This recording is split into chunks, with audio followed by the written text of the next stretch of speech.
like to call this meeting to order. Hello, everyone. Thanks for being here today. I'd like to call the January 17th, 2023 Town Council meeting to order. Krista, are we in compliance with the Freedom of Information Act? Yes, sir, we are.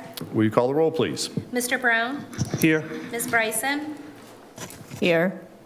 Mr. Ames? Here. Ms. Becker? Here. Mr. Alfred? Here. Mr. Stanford? Here. Mayor Perry?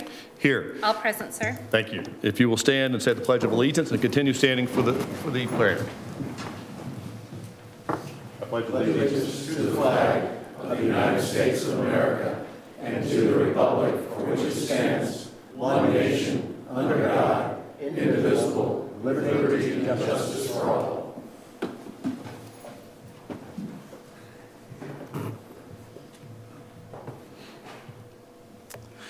If you would, let's pray. Dear God, I thank you so much for today. Lord, your word says that you establish governing authorities, and so I personally thank you for each of the men and the women who are before me today. God, I ask that you would bring unity in all of their discussions and appreciation for each other's diverse talents and experiences and foster affection for one another, especially when they don't see eye to eye. I ask that you would put your spirit on, if not in them, to grant wisdom and guidance for the best decisions, that they would stand out from all other options.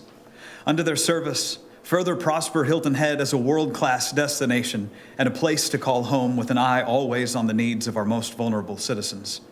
I ask that you protect and care for their families as they care for us.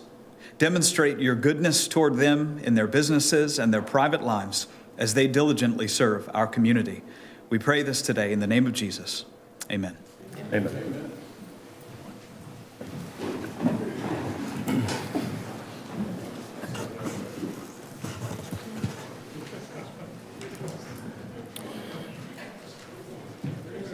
So now I'd like to move on to the approval of minutes. We have the regular meeting from December 6, 2002, and the workshop of January 3rd, 2023. Move to approve as second. Are there any changes or amendments to the minutes? Seeing none, all those in favor, please raise your right hand. So moved. Report of the town manager. Mark? Yeah, I was going to say both minutes at the same time. That's what I heard. Yes. So that's clarified. All right. Well, good evening or good afternoon, Mayor, Council, members of the public. Just one item of interest, and then we have a few updates for everybody today. January 24 and 25, which is already next Tuesday and Wednesday, by my math, we have a Town Council Strategic Plan workshop over a period of 2 days. It's located at the Westin. Krista, the starting time is 8:30 gathering and a 9 a.m. sharp starting time? Yes, sir, that's correct. Great. So hope to see you there. It will be, of course, in person at the Westin and also available for viewing on our Facebook page.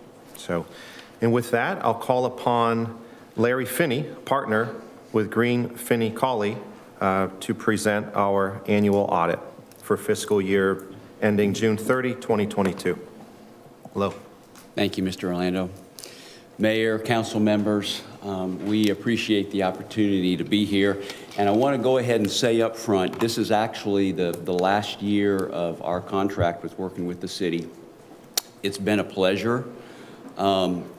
Not only have we seen in the results of the audit, and I'll talk about all that in just a minute, but your leadership, but you also just have some great finance staff. They've been a pleasure to work with and just have really enjoyed it. So thank you. So what I'd like to do is really two things with this brief presentation.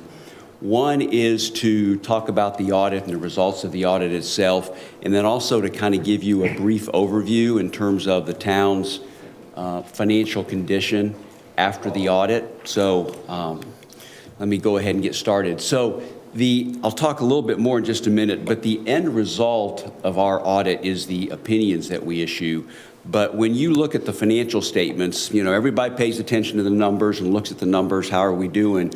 The other thing that we like to remind you of as a council as well as management, is what's behind the scenes that we don't always see, and that's the internal controls, processes, and procedures that are really just as important. And the reason is there's always risk, because there is no perfect internal control system. And so the idea of making sure that all those controls, processes, and procedures are operating as we plan for them to really reduce and minimize that risk is just as important. And so what we encourage not only council but management to do is what we call regular risk assessment. And that's just kind of thinking about how things are operating and are there areas where there are concerns that it's worth talking about and asking questions. So with that, what you then ask us to do is to perform our audit. The end purpose of our audit is the opinions that we issue. And got a few comments there in terms of what the audit does, what it does not do. But that opinion in the end, what it's doing is providing reasonable assurance that everything is materially correct. And so for the year ended June 30th, 2022, the town has received an unmodified opinion. I know that doesn't really mean anything to anybody, but that's the best opinion that you can receive. No matter what kind of entity you are, your goal is to receive that unmodified opinion. So council ought to be very pleased with that. Manager Orlando, as well as the finance staff, again, they've done a great job. So with that, let me kind of talk about where the town was as far as its financials at last year end. Your total fund balance, and you know, if you were to talk to anybody that is in the government finance world and you were to ask them, if you could only look at one thing financially to see how a town is doing, what would you look at? They would tell you general fund balance. So that's why we always start with this. And so you can see your fund balance increased about $3.4 million, a little over $29 million in total. Most of that, $26.7 million, is committed for your disaster recovery. And I just want to tell you that's fantastic to be at that point. It represents 55% of what you have for the 23 budgeted expenditures. It was just 40% last year, so you've made tremendous improvement to build that back up.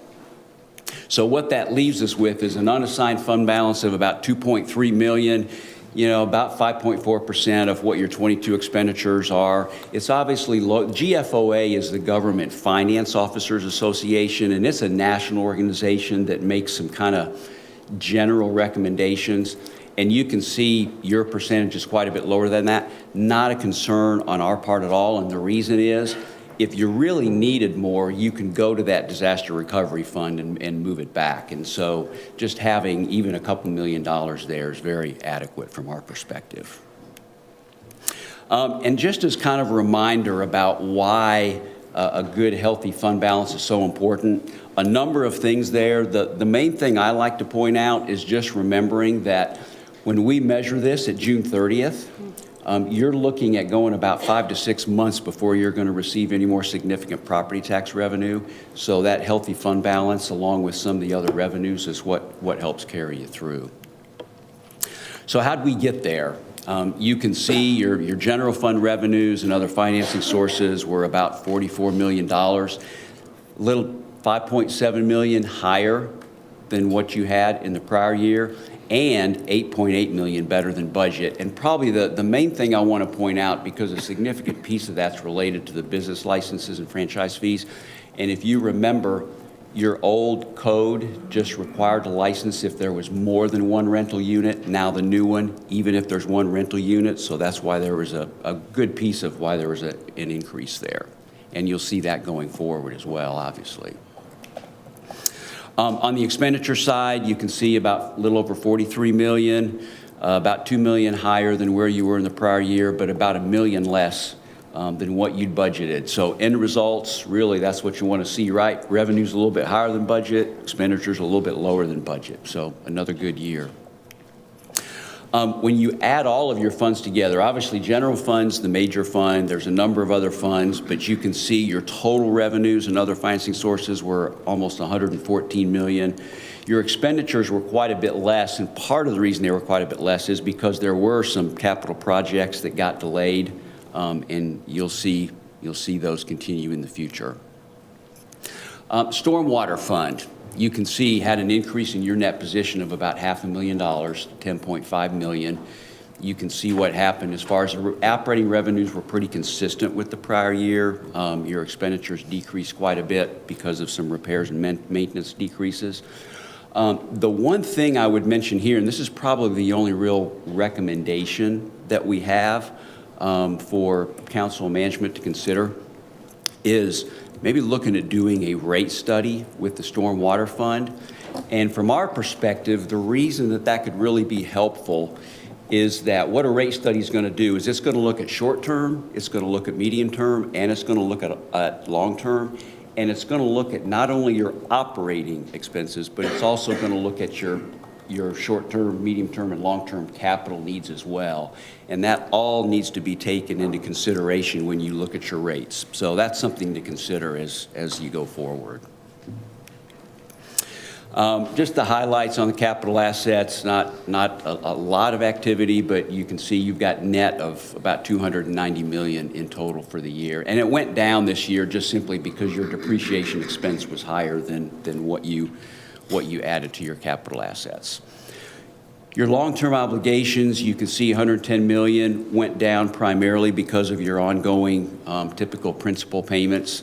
The one thing I always like to mention is that net pension liability. You can see it's almost $16 million. When you first open your financial statements, in the first statement that you will see, you're going to see that liability of $16 million saying, what is that? How in the world are we going to pay that? And in reality, you don't have to. What that represents is your net portion of the unfunded liability that exists at the state retirement system. It's the state's responsibility to figure out how to deal with that unfunded piece. So as long as you are continuing to make the payments to the system, just like you always have, you're doing everything you can and should be, just know, as historically they've done, one of the primary ways that they're going to deal with that unfunded liability is to continue to increase the rates that you as a town pay in. So that just has a budget impact going forward. There wasn't a whole lot really to deal with either this year or what you'll see next year. There was a new governmental accounting standards on leases. It really didn't have a significant impact on the town. There's something similar next year with software-related IT arrangements, and that's something that the town will look at addressing the fiscal year we're in right now. But that's really it going forward. As you know, if the town receives a significant amount of federal funds, the federal government actually asks us to perform some work to make sure that the town is complying with the requirements. This year, because of the funds you received, we looked at your coronavirus state and local fund activity. No issues, no compliance matters. Everything looks great in that regard. We also, the other document that you receive from us is what we call a management letter on our letterhead. And it basically is two things. One is some required communication from us to you in terms of were there any disagreements with management, any significant issues that we need to make you aware of which there were none. And if we had any matters that we felt like needed to be put in writing, they would be included as well, but there were no matters to report. And again, the only recommendation we have is related to considering the stormwater rate study. So with that, I will just say good, strong financial condition. Everything looks good from that perspective. And you receive that good opinion. I again want to thank John and Jeff and the staff for the great job that they do. And with that, I'll be glad to answer any questions if anybody has any. Glenn? Thank you. You mentioned the stormwater rate study. Mm-hmm. The idea there would be evaluate the rates that are being assessed now and consider increasing those so we could improve the stormwater resources that we have here. Correct. Correct. Good. So are you saying you think it is out of sync with where we should be? No, we just should evaluate it. Right. We just feel like it's a good process every once in a while just to evaluate it, taking in, again, short-term as well as long-term needs. Thank you. Mark, I'd like to have this PowerPoint as well. Yes, we'll make sure that Krista sends this presentation out to all of town council following the meeting. Thank you. Any other questions? Patsy? Yes, sir. Thank you, Mayor.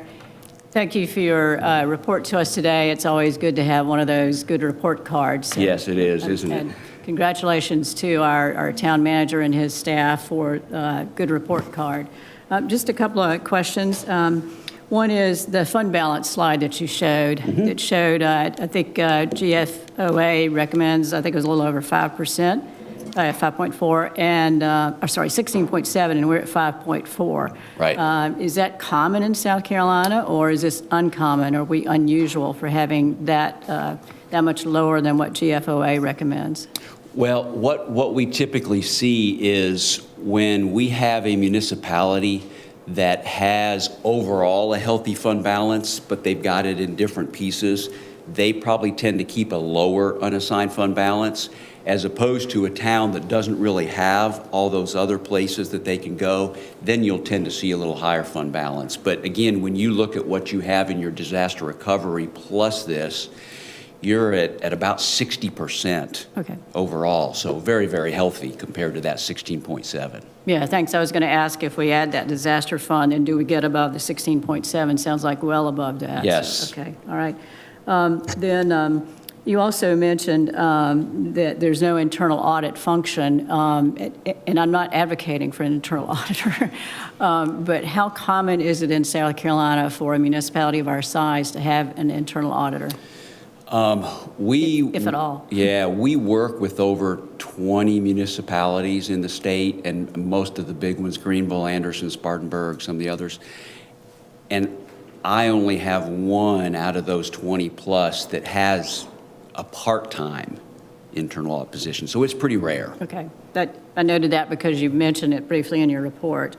The last question has to do with our bond rating, and so in your review of our financial records, do you make any notes? Do you do any consideration of any impact on our bond rating? We really don't. I mean, we look at it to see, but we know the financial advisor world and all the people out there, including who the town works with, and so that's really more of their focus. Yeah. All right. Thank you, sir. Uh-huh. Any other questions? Steve? With regard to the unfunded pension liabilities, who are we paying for? Is it the Beaufort County Sheriff's Office? Is it our code enforcement officers, or is it just generally across the state? Yeah, it's for everybody really that works in the town. You have both the police officers retirement system (PORS) as well as the South Carolina retirement system (SCRS). And it's both of those together. So it's basically everybody. I mean, there might be somebody, depending on the situation, that's not a part, but pretty much everybody is. I'm also want to note that I'm pleased to see that the opinion you're giving is referred to as unmodified as opposed to the prior status Yes. of unqualified. Yes, exactly. Okay, Tammy?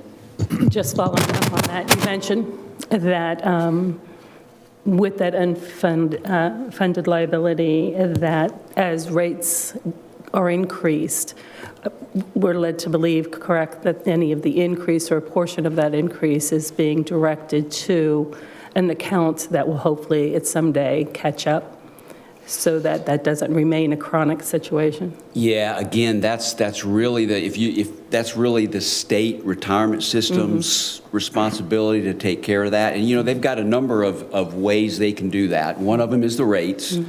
They can also change the liability, not the liability, but the benefits that are received, which I think they did that a few years ago as well. So they can change their investment strategy. So there's a lot of different ways that they can do it. And I know somebody that's pretty involved with all that, and they do look at all those options.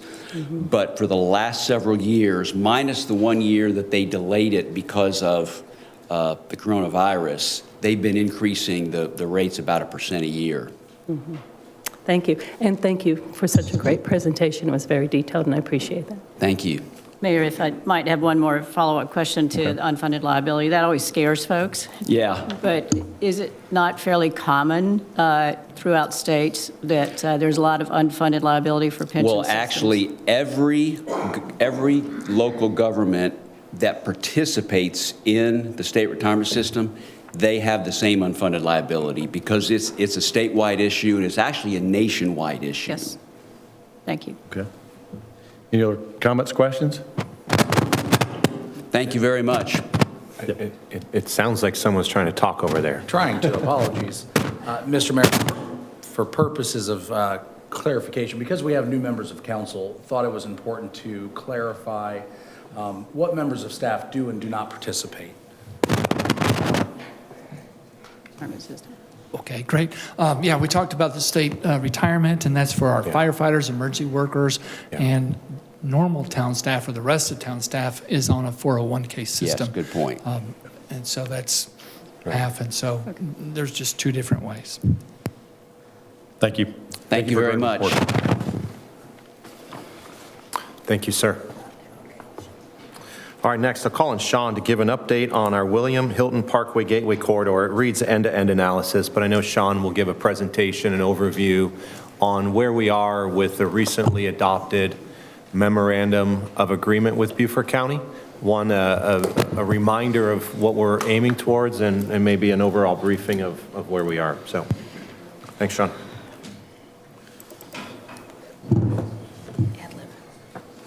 Thank you, Mr. Manager, Council. I'm happy to be here before you, and as we're getting this up here to run through. It's been a couple of months, I think, since we provided an update on this, and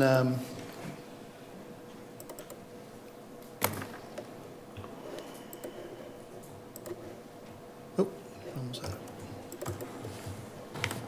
There we go. So I won't go back to the beginning of the project for time-sensitive reasons, but I'll give you an update starting on October 4th when Town Council agreed to adopt an MOU or MOA with the county, which outlined the provisions and steps needed to take to complete the evaluation and put Town Council in a position to make a decision on the project. I'm going to walk through each of the provisions with an update and then provide some summary of activity that's occurred since the October 4th date, and then ask a couple questions of council at the end of the presentation. Provision number 1, Town and County agreed to work to advance the project in a cooperative manner for the duration of the project. We're advancing as agreed through that provision. Number 2, the Town and County mutually agree to work together in good faith to address the feasibility and merits of the recommendations approved by Town Council on October 12th of 2021. Those were the 26 recommendations that resulted from our work in the community and with consultants, and that Town Council adopted as the recommendations to submit to the county and the state for consideration for project enhancement. And there was one provision that will agree to work forward with the acceptance that there'll be one bridge designed for the project rather than 2 3-lane bridges as discussed previously. That's advancing as agreed. The town is also involved with consultants to develop fly-throughs of the corridor to help represent both in 3D and more than plan view the project design and character. We're also evaluating the additional project costs that were outlined in those recommendations, and that will continue to proceed as this project advances. Number 3 is probably the key provision where we've done had the most activity since October 4th. But this provision outlined that the county would procure the independent consultant, again, one that didn't have any contact or any relationship with South Carolina Department of Transportation, Beaufort County, or the town of Hilton and Island to do this independent review. That independent consultant would do the end-to-end simulation, which included study area beyond what was defined in the current project. The study area on the Cross Island route goes all the way down to Sea Pine Circle, on the business route through Hooping Crane, and Way, the entrance into Hilton Plantation. And then on the mainland, it went through the signal at Moss Creek, and on the Bluffton Parkway through the signal at the Buckingham landing of Buckingham Plantation Drive. And there was a scope of work that was outlined in the MOA, and the project was to be procured using that scope of work, materially consistent with what was identified. So the update on this, Beaufort County did solicit an RFQ with input from the town selection team members for the services outlined in the scope of work. RFP was posted on October 26th. There was a mandatory pre-bid as part of that RFQ solicitation that was required 5 days later on November 1st. There were 7 firms that participated in the mandatory pre-bid. Responses were due November 23rd to the county procurement office, and the results of that solicitation were 1 response was received from a firm to that bid. And the information below I've taken directly from the county's procurement site, so you can kind of see the title, the deadline, and the information that was included on the title for the procurement.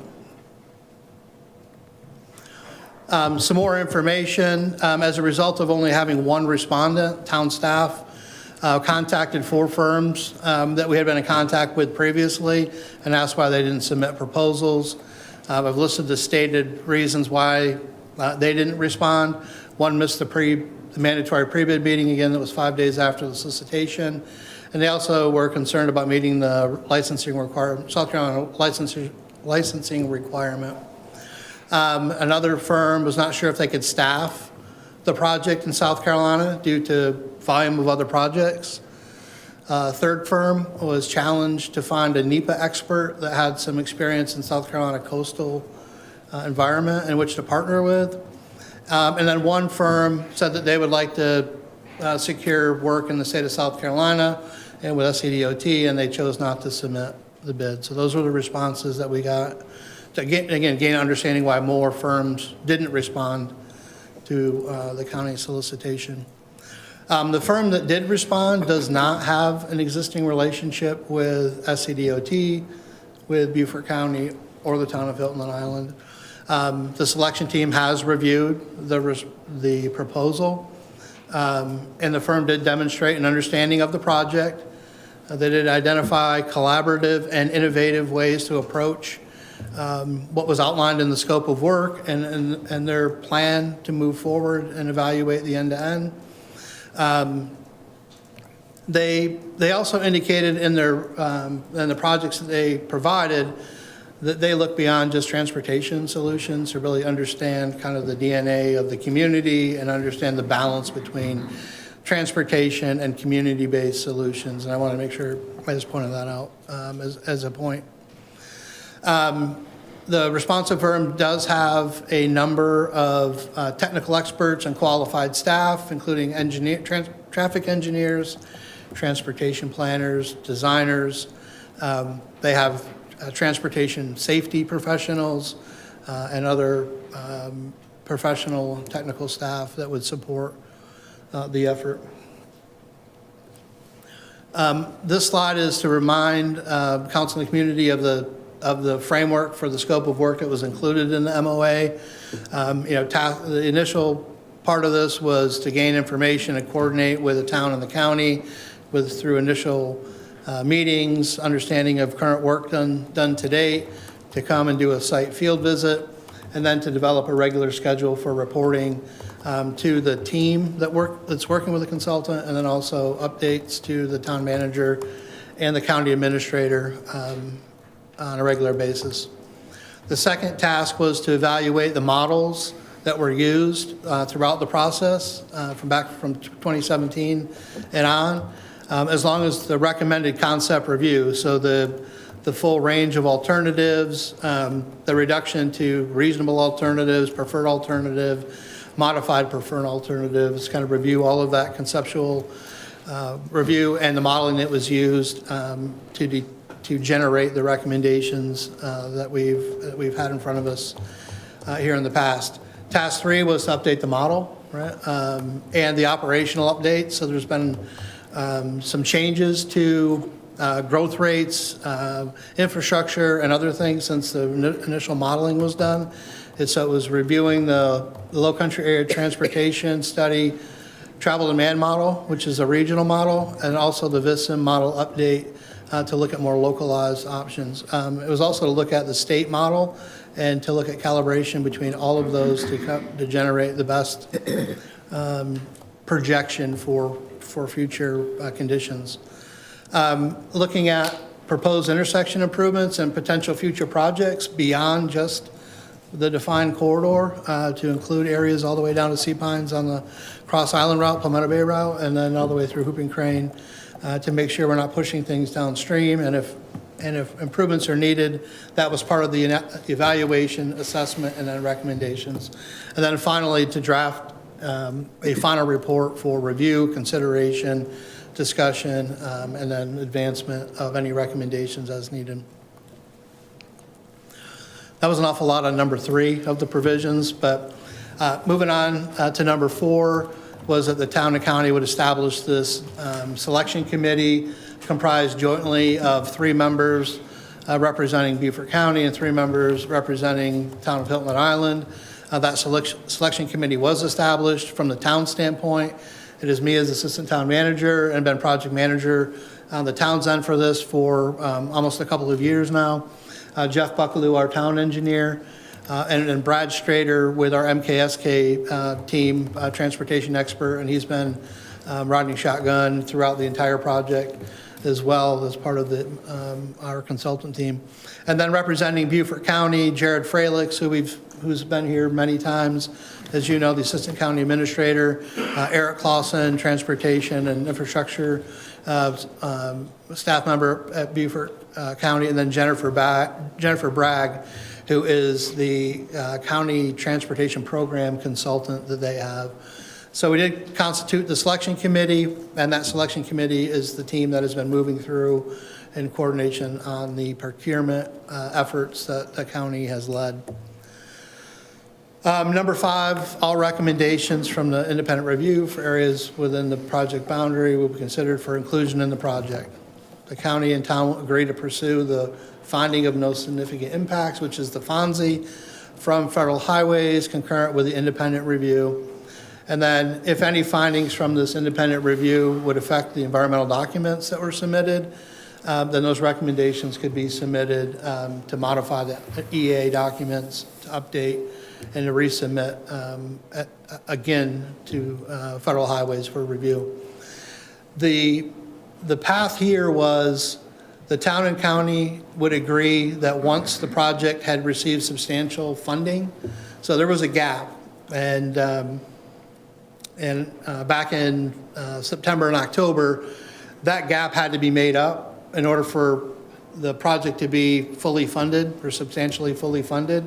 Once that happened, and the time frame was sometime in January, I don't believe it's happened yet, but once it had substantial full funding, then the county could submit the request to federal highways based on the current environmental assessment document that it had, to get a determination of finding of no significant impact. Number 6, that the town and county agreed as part of the NEPA process to do a value engineering, eliminate unwanted cost, improve function and quality, and then optimize the investment, seeking the best value for lowest cost. That's a requirement of the NEPA process. It was explained at the meeting back in October, but that will advance as part of the NEPA process as this project review advances. Number 7, the county and town mutually agree to work together with SCDOT and LATS to design, implement, and maintain a connected and synchronized signal system along the entire length of William Hilton Parkway, US 278 corridor, from I-95 to Sea Pine Circle. And then there's some additional detail about fiber connectivity, adaptive signal technologies, and other tools to maximize flow. And that we'd work together to seek funding. The town is currently advancing an adaptive traffic signal through its CIP program. I've just signed off today on routing, so it should go to the next person, I think, is John Troyer, and then be at the town manager's desk here very shortly. It's to replace all 25 signals on Hilton and Island with this best-in-class adaptive traffic signal technology. The town is also, and as part of that procurement for the RFP, we included county staff in the procurement process so that we had some consistency in the product, in the system, and the technology, so that when the county advances the signal upgrades on the mainland, that it's all coordinated, speaks together, it's intelligent. So we made sure to include the county in the procurement process. We've also asked the county for funding from their transportation impact fee funds. There is a Hilton Head Island Defusky benefit district, and they have traffic impact fees that need to be programmed within that benefit district, and we've asked for funding in the amount of $3.1 million from the county to put toward implementation of this project, which would again free up money that we programmed in our CIP to advance. Number 8, any signal improvement from the synchronization project that's not already installed, when the project, if and when the project moves forward, would be incorporated in the project. So for an example of Windmill Harbor, if it turns out to be a signal there, if it's not installed, then that would be, the adaptive traffic signal will be installed at that. So that will advance as agreed. Reminder on number 9, the agreement did not provide the town's municipal consent. That was reserved for once the independent review was complete. That was jointly with the town and county, but before the right-of-way acquisition phase of the project were to begin. And so action pending results of the independent review and the end-to-end analysis and council direction at that time. And then number 10, the town and county agreed that the independent review would be the last and final study needed for the town to make a final decision related to the project. And again, I think that's reserved to town council, action pending results of the EA and analysis to make that decision. As far as next steps, Beaufort County continues to coordinate the procurement of the independent consultant. There's a meeting of the selection team scheduled for, let's say, Thursday at 2 p.m. to discuss project scoping with the responding firm. The selection team will continue to evaluate and work toward making a recommendation to award a contract through that joint effort. And then once a firm is under contract, the town will continue the participation mutually with the county to go through the work that was identified in the scope of work in the MOA and to evaluate findings, prepare recommendations for town and county council consideration. I do want to point out there's been expressed concern from the public, the fact that only one response was received to the RFQ. And I'm here before council today to make sure I understand if you're okay with moving forward with the current path we're on with procurement with the county to perform the agreed upon work. If council is not comfortable with that, to do an independent review and end-to-end analysis outside of that would require the town to do the procurement. I would recommend that we advance with the county on the joint effort, and then it's a decision to council if they also want to do a town-led end-to-end analysis that the town will procure. We can never be too careful to make sure we're making the right decision. So I'm ready to advance with the county and hear council's direction on whether or not they are okay with that or would need to advance a town-led effort in addition. Okay, so at this point, I'm going to ask council, we will start with the first question. Is town council okay with moving forward the current procurement to perform agreed upon work? So if we'll take that to discuss for a moment. Stephen. I assume that there's been extensive due diligence done on the one respondent to know, checking with their people that they've worked with before in other municipalities. How comfortable do you feel with their overall experience and qualifications? Well, to be completely honest, I wish we had more than one respondent. It's hard to evaluate or compare when you get one. They're the best and the worst, right, that we got.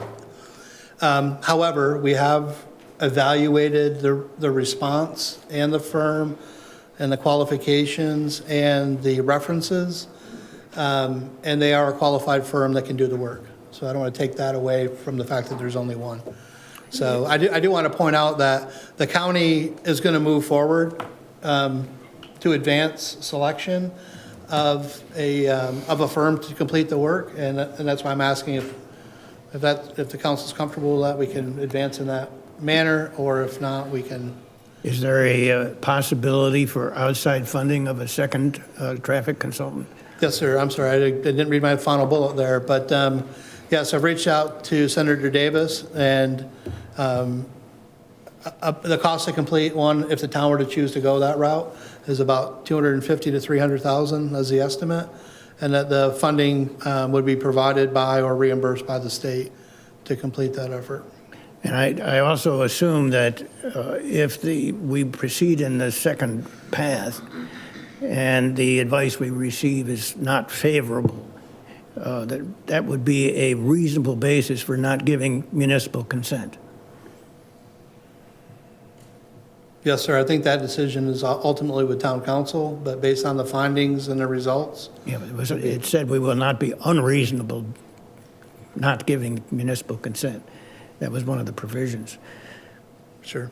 Okay. Well, overall, I appreciate your presentation. I think it's excellent, and I am in favor of your recommendations to go with the first one and get a second opinion on our own at our expense, or if Senator Davis can help, that's even better. Tammy? So thank you for the presentation, Sean. I appreciate all of that information. Going back to number 3 of your presentation, the concerns that I have as I understand how the RFQ went out was that the county drafted it and sent it out with a 5-day response. And I know we have county council representatives in the audience today, and I'm curious about the reasonableness, and talking about reasonable, of sending out something of this magnitude and limiting or requiring that it's back within 5 days. Moreover, there's another one that concerns me, and it's related to the extension of the town, and thank you for doing so, to other companies that have been worked with in the past, and wondering why they didn't have an interest. I remember, not verbatim, but I remember reading that particular line in the county's paperwork where it said that pre-work meeting was mandatory, but then the second sentence of that same bullet point said that it was optional. And so I would wonder whether or not that was explained to that particular company.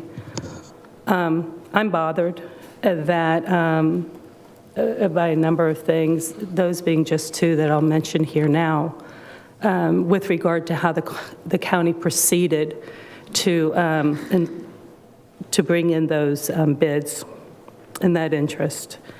I think that the county should step back and perhaps redo their work that they've done, and make sure that it's done in a way that would encourage more than one company to come forward.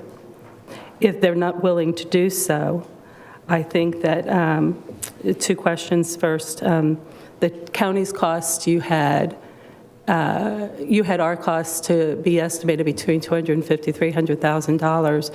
What is our portion of the county's cost to run analysis? What are we contributing? Well, the agreed upon work from the MOA was all going to be covered under the project cost. There was no cost to the town. It was going to be built into part of the overall project cost. Which long run is definitely a cost to the town, just hidden.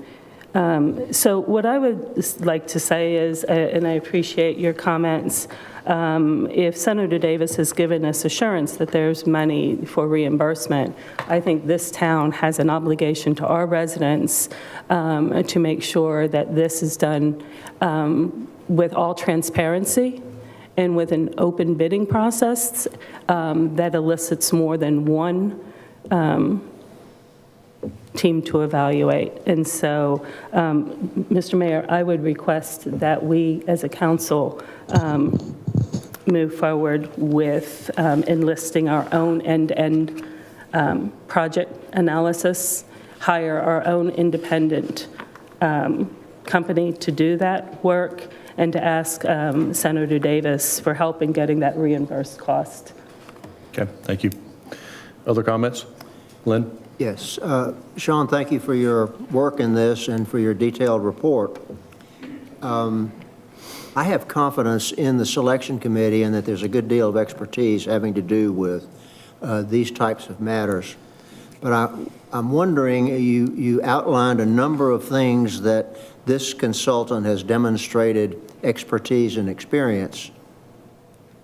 Was there anything that was lacking that you sought information about? In other words, do they show any deficiencies in the needed expertise and presentations? In evaluating against the criteria, there weren't any glaring weaknesses that this firm has that would disqualify them from doing the work. So no, sir. I think the idea of having a backup, as been suggested here, makes some sense. We need to get this project moving one way or the other. Thank you. Thank you. Any other comments? Point of clarification, Mr. Mayor. Are we still on question number one? You can take it further. Yeah, go ahead. Okay.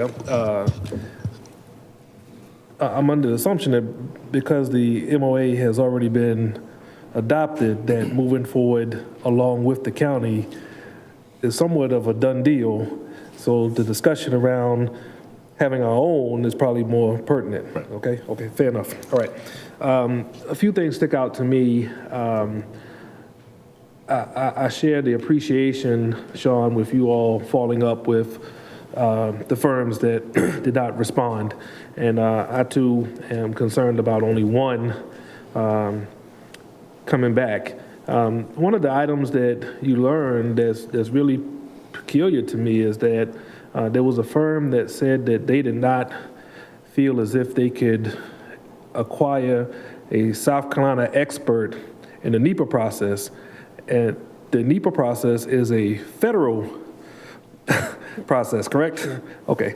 So that gives me a lot of angst. I think that we need to be moving forward in a direction where we are getting a true independent look at this. And if it takes someone outside of the state to help us with that, I'm definitely okay with it. You mentioned the Signal project moving forward. Just quick timeline as to absolutely complete on that. What are we thinking? Yeah, go ahead, sir. That will have my signature on it before Tuesday's strategic plan workshop. So it gives us a couple more days today. The big sign off was Sean, and Sean's worked with Brian McElwee and Jeff Bucklew and a few others to make sure that the details of the deliverables made sense. But now that he's signed off on it, the rest is just Mr. Troyer over there making sure we have the money. I have asked politely and respectfully if we could use some or all of those impact fees with the county. We have funds in a backup account. We've applied for a grant. We didn't get it. There's impact fees. So it's just up to Mr. Troyer to say we have the money or the funds, and we know we have it baked into the capital program. So it's his signature and my signature in the next few days. Okay, the reason I ask because that improvement is going to play a huge part in what the overall project demands. So that piece is definitely something that needs to be considered. And you've got a $250 to $300K price tag up there. are we using those numbers against the current scope that we have provided for the current procurement? Yes? Okay. I'm also in favor of us getting our own true independent study on this. I would just add, as we look at that scope, the original agreement, in my humble opinion, leans more towards finding this no significant impact, okay? And I'm not sure that I want to include that in our scope, all right? I think that's important. I'd also add that this project, although we don't see it right away, it also affects all of our intersections within and the ins and outs there. And I think that piece has to fall into consideration for us also, keeping in mind what will happen on the bridges, okay? Once you open that valve wide open, it will have some adverse effects elsewhere. So I'd like for us to spend a little time on our own scope if we're going to move forward independently. Thank you. Patsy? Yes, sir. Thank you, sir. Make sure I'm on there. Following up on Mr. Brown's question about the adaptive traffic signal system, I'm glad that we're moving forward with that. What's our timeline on installation and being able to collect data? That's a great question. I was going to answer in response to Mr. Brown, Councilman Brown.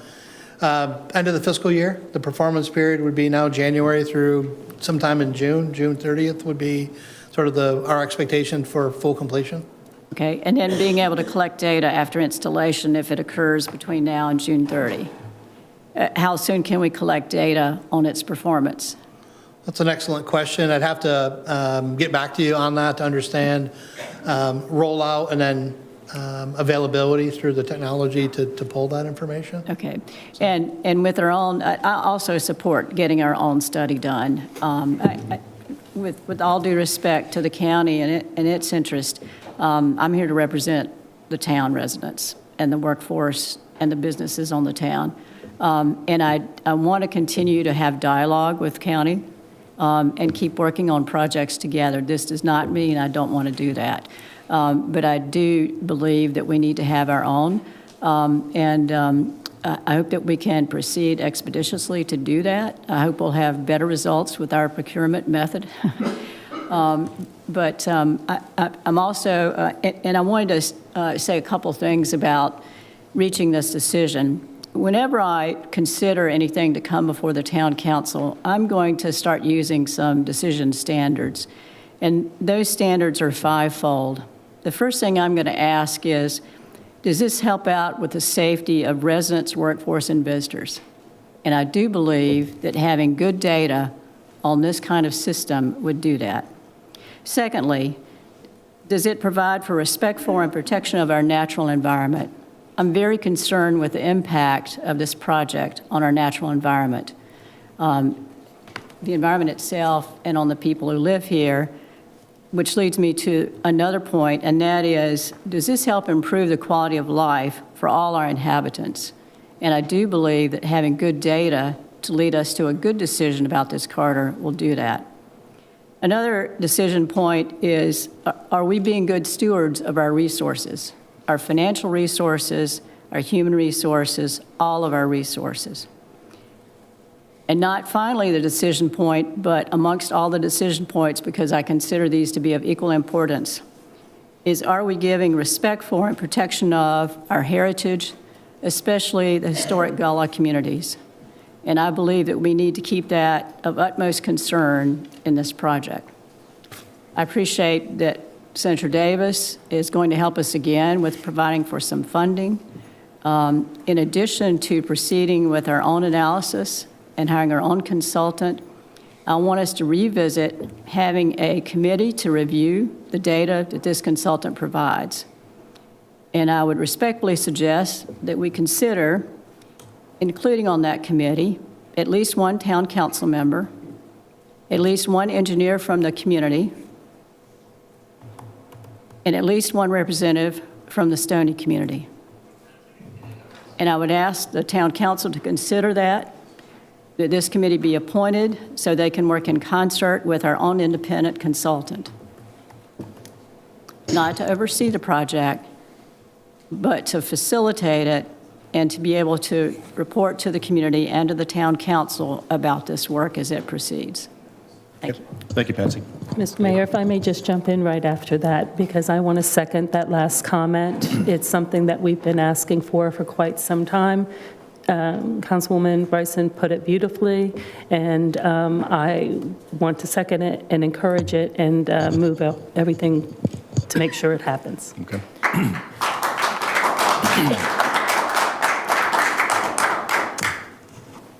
Sean, refresh my memory, was there anything in the original RFP that restricted the choice of consultants for their own eligibility? In other words, did we restrict the choices that the town and the county could make by words that were in those the RFP? There was a restriction that couldn't have the relationship with DOT, the town, or the county. There was some conflicting information in the mandatory pre-bid, that it was mandatory but also encouraged. No geographic restriction? No, sir. Given the fact that we had only one response, what is your expectation that the town is going to be able to appeal to a qualified consultant team to do the work that we're proposing? I'm an optimistic person. I think we would get more than one. I can't guarantee it. Because I think we would be -1 if the county procures. I don't think they're going to do the joint one with us and the county. So I think we've reduced the pool a little bit. I shared the responses from those that we talked to. I'm optimistic that we would get more than one. I don't know. Only 7 attended the mandatory pre-bid, and only 1 was restricted. I'm sort of raising an issue that if we go down the path and we find that, one, we don't have a bona fide offer, or secondarily, if we do get a consultant, what's the timing coordination with the county-town effort? Do we create an issue if the town consultant is much slower in doing its work? What does that create with our town-county relationship? And do we care? I think there's always a concern that one would finish earlier. But can the county move ahead? Or because we have to provide our agreement on this, do we hold the trump card to wait? Yeah, I believe until you issue the municipal consent, if you are evaluating independently or in parallel with a joint effort and you need that information to make that decision, then you are unreasonably withholding that consent until you have it at your disposal. Data is always wonderful. Getting more and more information is great. I am at the point that I think we need to make a decision, and I'm willing to go along with this decision to have a independent town-led consultant. But I think we have to coordinate the timing of that with the county so we don't get into the bind of holding up a project that needs to move forward. Thank you. Okay. Thank you, David. First of all, we've got an MOA with the county that we have to adhere to. I want it to be clear that we're not working with the county, that we are still in this together. And if we do our separate end-to-end study, it is for us, and it's because of us. Has nothing against the county in their drive to get this forward. I think it's really important to understand that, especially from a county standpoint, that we're not going against anyone in the county with this. There have been great concerns and great questions that have come out of the local constituency and the residents of Hilton Head about this issue. We all know it is one of the biggest projects that this community will ever see. I agree with Patsy that we have to take the citizens' voices to heart. It is important. I agree with David that I will follow along with this in support of it, as long as it does not interfere with the timeline and the future project at hand. Yes, Tammy? Sean, I know that you mentioned the timing with regard to the signaling, and if we can get more information about that, because clearly that's a critical piece of this, because I do believe, as Councilman Brown mentioned, that will change the view of how we're looking at this. So if you can get us a rough idea of that, I'd appreciate it. Yeah, we will compile sort of the rollout schedule and the ability to get feedback from that technology once it's installed. Sometimes some interim. And I think from a high level, we'll provide that to you on the 25th as we review capital improvement programming at 9 a.m. in strategic plan next week. We'll share that schedule with you, but we'll also, the rollout schedule, but we'll also, between now and then, ask the preferred vendor, the contractor, when we could expect to have that information to assess. They can give us a quick When data would be answer on it, available. right. We'll provide it to you on the 25th. Thank you. okay. Mayor, do you need a motion? That's what I was just getting ready to ask. Yes, sir. I move that the town council direct the town manager and his staff to procure an independent consultant of the town based upon the scope of work previously approved by the town council.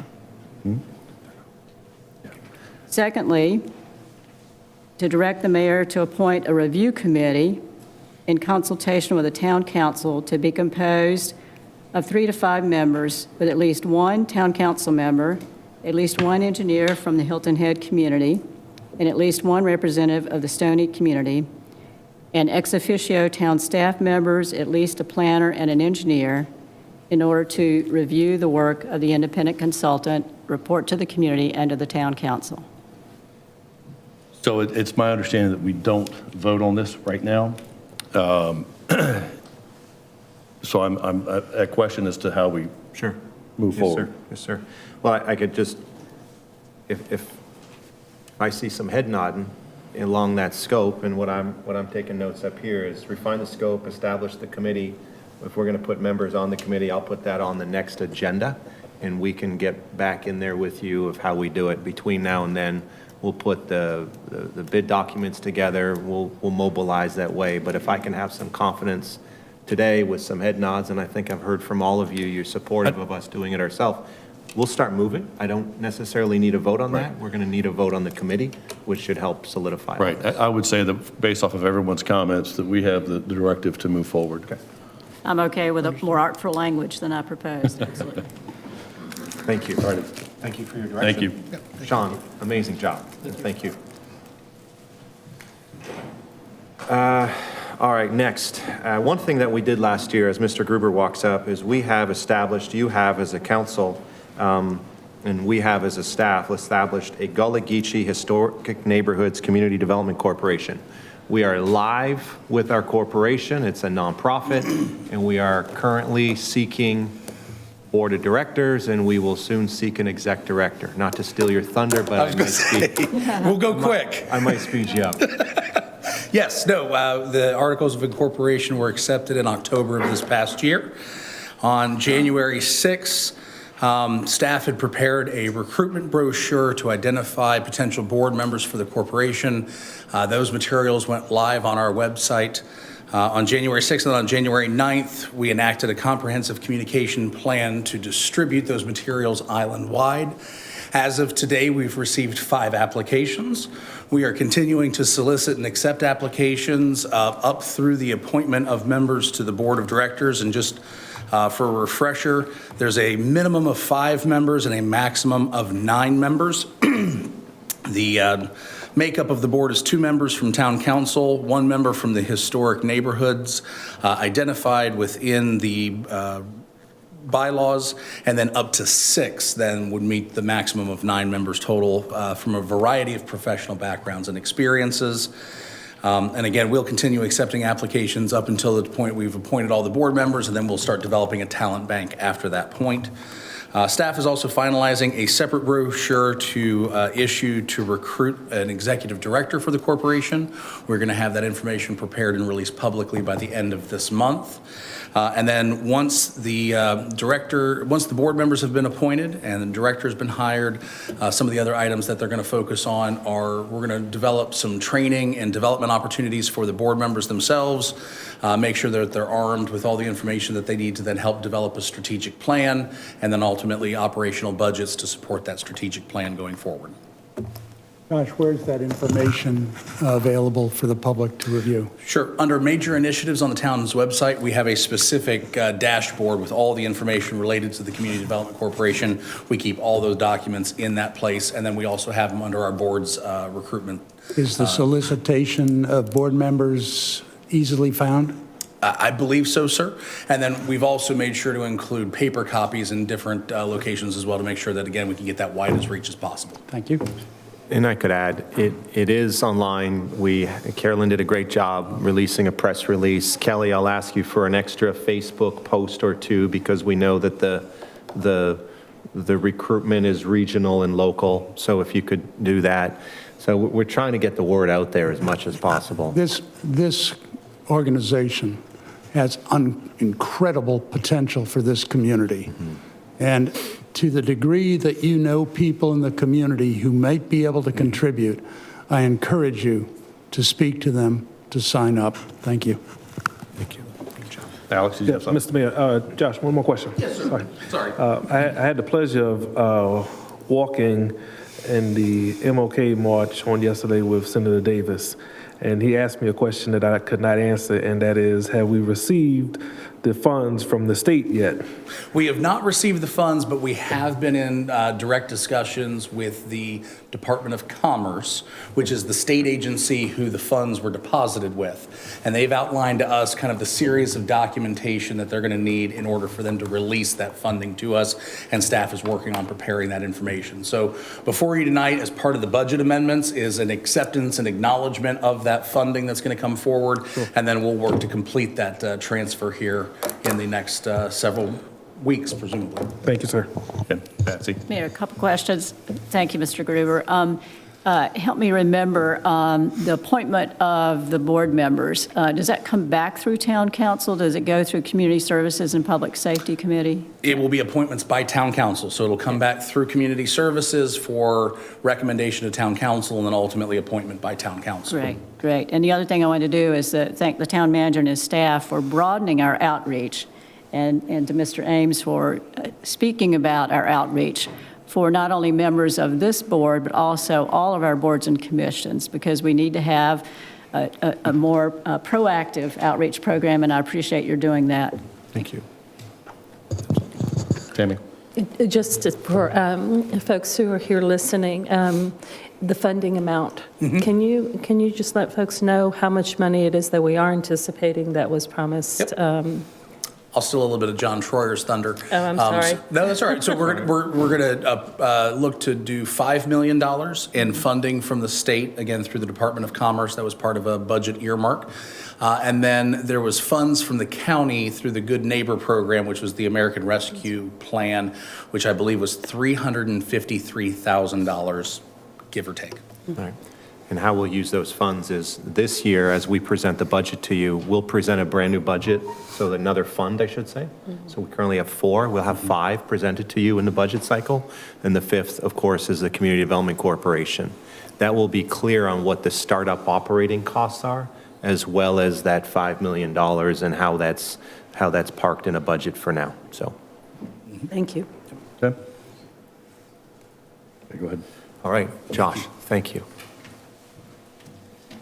Missy Lewick, Assistant Community Development Director, to give a quick update on our workforce housing program. Missy's going to give an update, and then Ben will give a quick update too. Separate buckets. Missy talking about the workforce housing framework that was adopted on November 1st and the work she's done and we've done since then. And then Ben's right up in the batter's box to give a quick update on the public-private partnership. Missy? Mayor, council members, thank you for having me. So yes, the Workforce Housing Framework was adopted on November 1st, and it's made up of 4 pillars: community planning, management, and revenue. And I'm happy to announce that the creation of the Workforce Housing Program Manager position has been created, which is direct implementation of the management pillar. It posted on January 3rd. And we have a robust recruitment strategy in place right now. It will remain posted until it's filled. We're already receiving applicants, so we're really excited about that. And we also are under contract with a workforce housing expert consultant here to help us begin some implementation prior to that staff member coming on board. So we all worked with Tammy Hoy-Hawkins of Together Consulting with the creation of the framework, and that's who we're working with on implementation. And we are working on the first kind of items right out of the gates are to create that displacement strategy that we talked about, both during the framework creation as well as during the discussions about Chimney Cove. We're also going to define the structure of establishment of a committee that would help advise workforce housing. We're working to already create relationships with housing organizations and create an asset map of those who are working in the housing space. We've already begun meeting with community members to talk about housing. We're going to also create a rent survey and then create a database and begin that catalog of housing metrics that we're going to want to gather. And then also we're going to begin talking about creating a workforce housing community survey. So those are the things that we're working on initially to kind of launch the implementation of the workforce housing program. Any questions? Of course. I see a trend. Thank you, Missy. I appreciate that. That's a lot of work to be doing, and I appreciate that. Just a timeline on the Housing Action Committee so that our Community Services and Public Safety Committee will be ready to make appointments. But do we know when that committee proposal might come before Town Council so we can flesh out what are going to be their mission, their strategies, et cetera, so that we can move forward? Any kind of timeline on that? I'm hopeful that we'll, sometime in the first quarter of this year, that we'll have the structure of what that committee could look like and discuss its relationship with being advisory or what kind of role and how those members would be appointed. So a recommendation on that would happen in the first quarter. Okay, great. Okay. And that means January, February, March, and I'm going to caution Missy to be mindful of that because Missy's also working on our land management ordinance and our district plan. So the one thing that I'm trying to do is, we're in a hurry to, one, work with Tammy Hoy, and we're also really spending a lot of our time on trying to recruit and hire and onboard the right person. The housing committee is important. I think Missy and I and Chairperson Tammy need to take a look at the agenda and come back with a responsible game plan, if I could say that. Great. Thanks. Thanks. Thank you, Missy. All right, next. Here's the real reason why we why I'm a little reluctant to overcommit to the committee, because our next project, and Ben Brown, who's been a great help to our staff and to me, is going to give you a quick update on our North Point Public-Private Partnership Workforce Housing Project, as you all know. Yeah. Thank you. Mr. Mayor, members of council. I've been very involved in this project over the last almost 7 months, and I'll provide some brief background and as well as anticipated path forward. But if there are any questions at all, please let me know. But going back to April, that's when the town prepared the request for qualifications that went out to solicit a development partner. Very successful. We had 10 companies that responded. They were interested in helping us provide workforce housing on Hilton Head. In June, Town Council adopted a resolution creating the North Point Public-Private Partnership Housing Advisory Committee. And I know that happened on June 21st, and I knew it was June 21st because I joined the team on June 20th. And since that time, we've had a lot of progress. We had our first kickoff meeting in July, and we reviewed the firms, the 10 firms that submitted their qualifications, and it was advice of the Housing Advisory Committee to invite 7 of those firms to submit full development proposals. And we didn't know at that point how many proposals we would receive, but to our delight, all 7 firms submitted development proposals. And while we were waiting to review those, we reached out to some other communities. We talked to Martha's Vineyard, we talked to Charleston, we talked to the Athens Housing Authority to really ask them questions about best practices. We also completed AMI research in-house, and I found this really helpful. Nick Tay, under Missy's leadership, did a lot of grassroots research where we identified over 20 key positions in the community, and then she reached out to local employers to ask what the salaries were for these positions, and then she linked the position to salary to Beaufort County AMI range. Very helpful, and then we could link AMI range to affordable rents. And that was great because her list had everything from caregivers to teachers to police officers to firefighters to nurses, really good information. And it helped us as we were reviewing development proposals to understand who we are trying to serve. And that data showed us that we're trying to serve really a 60 to 120% of Beaufort County AMI range for our first project on Hilton Head. Ben, Yes, sir. just quickly, what's AMI? Great question. It is area median income. Thank you. And those are standards that are set for the county. So we're using the county standards and applying them to Hilton Head Island. We also completed a capacity study in-house just for us to understand what is really an appropriate amount of density for this property. And that helped, for example, if a firm came in with something way higher than what we thought was appropriate for the neighborhood character of this area, it would help us understand if that was or was not an outlier. That helped the committee. We also did a site analysis to really understand the property. Where are significant trees? What's our topography? Where are critical wetlands? So that we could design a property, a development that really fit in nicely with the character of this area. I've met with the United States Postal Service, and I've had emails with them as recently as today to see if there's any opportunity to improve connectivity to Gumtree Road. I've met with Marsh Point, their property manager, so that they understand the project and they can ask questions of us. And very exciting, but we reviewed the 7 proposals with the 7 proposals that we received with the Housing Committee. And the committee recommended that we interview all 7 firms. So over a 2-day period, we interviewed the 7 firms. Very good process. We asked a lot of questions, we got a lot of feedback, and as quickly as we could following that interview process, we reconvened with the committee and we discussed path forward. And path forward consisted of my calling the 7 firms, even the firms that we knew probably weren't our development partner, but really talking with them so they could understand our thought process, thanking them for their considerable time, and letting them know that even if this isn't the project, maybe there is another project in Hilton Head's future that could fit your company. We also, as recently as last week, we spent a day with one of our finalists. And we started out at 10 a.m., and we did a tour of the island. It consisted of the Housing Advisory Committee members as well as some staff members. We visited the Sea Pines' Palmetto Village project.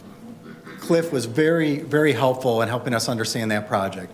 We visited the Island Rec. We visited the Boys and Girls Club, and we also visited the North Point property, but we talked about design matters on Hilton Head. Sustainable neighborhood design matters. They understood that, but they really, I don't think, truly appreciated the diversity of our community. And so until we spent time at the Boys and Girls Club and Island Rec, and I found that to be very valuable, and I know that was valuable to our possible development partner. And then we came back to Town Hall, we had lunch, and we spent about 2 hours really discussing what a partnership could look like, and getting an opportunity to better know each other and to see if this is the right partnership. So what is the path forward? The path forward is we're working closely with our legal team to prepare a term sheet. And if the term sheet is supported by the Housing Advisory Committee, we would present that term sheet to our finalists. If we can agree on terms, at that point, the town would award the RFP to this preferred development partner. Now, we still have a lot of work ahead of us after this point because we have to begin to negotiate a development agreement. This is close work with our legal team as well as our policy team to prepare a development agreement that is supported by the Housing Advisory Committee, supported by the town manager, supported by our preferred development partner. But our ultimate goal would then be for the town manager to present a preferred development agreement to the town council for your review and consideration. Now, one thing I've been asked several times is, well, when are we going to actually start this project? And I hate to say dates because I always make the people around me really nervous. But I can tell you that I personally would like nothing more than to have shovels in the ground in early 2024. And I'm happy to answer any questions. And I thank you for your time. And really, I just appreciate the opportunity to be involved in this project. What is the time frame to have that term sheet completed? It really depends on how quickly we can come to an agreement with the development partner. The legal team, we have a meeting scheduled for Friday where we can start talking about the terms. Then as soon as we have that, we present it to the Housing Advisory Committee. We could do that in about a week. And then we would present that to the preferred development partner. And that's really when the negotiations start. So I would love to say 30 days, but I can't. And I'm going to keep you as a town council updated along the way, definitely. You know, my goal is to have a draft development, a term sheet, of course, but a draft developer agreement, you know, I'd call it version 1, in front of you no later than the April town council meeting for us to start talking about the details. Glenn? Ben, thank you for a great report, exciting things that you've got ongoing, and it seems beautifully organized. I'm a little confused about the selection. Have you essentially selected this one development partner as to be the one that is most likely to be chosen for North Point? Or I think I heard you say you took one around town and you had 6 others, so does that mean that one is likely to be the selection? Just a question. We are still talking with other firms, but the actual RFP will be awarded once that term sheet is agreed on.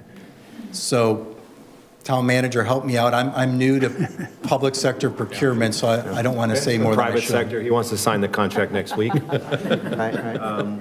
But we have to we actually have to get to a negotiation table with what we believe as a team, housing committee involved, definitely advising me who we think that preferred contractor partner is. We're getting closer. Not unless and until we have an agreement have we selected, and you will obviously be part of that selection. You will vote on the contract, which will then in turn select that partner. So really, my only question is the one that was taken around town most likely to be the one, or could be any one of the 7? they're most likely to succeed, but I will say the rest is up to them. Thank you. Thank you. Okay. Any other questions? Yes, sir. Yes, sir.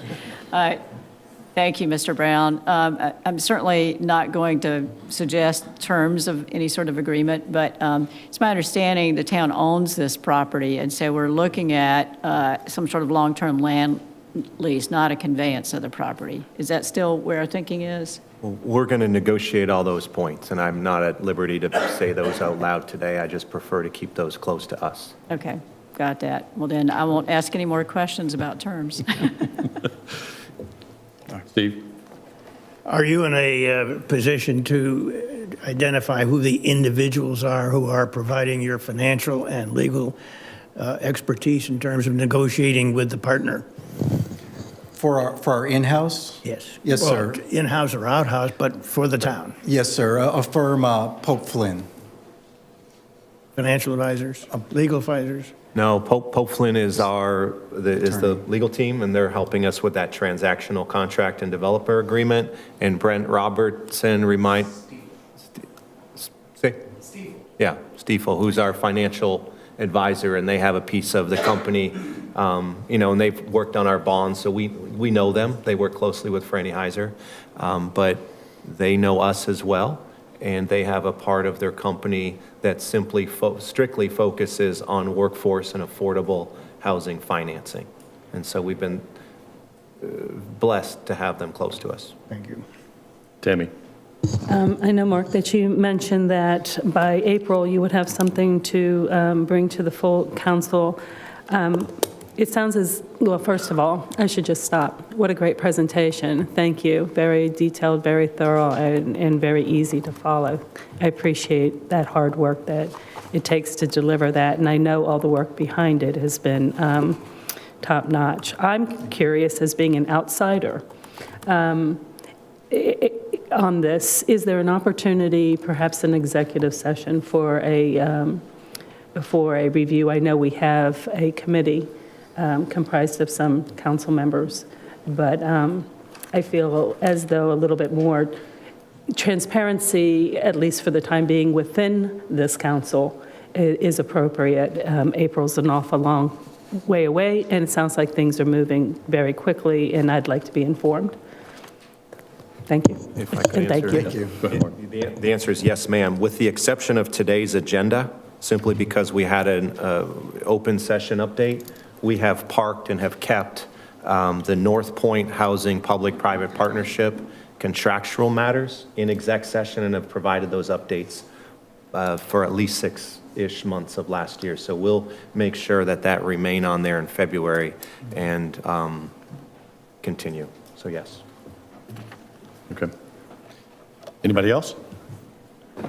Thank you again. Thank you. All right, reports from members of town council. Are there any general reports from anyone? Seeing none, we'll continue to move forward.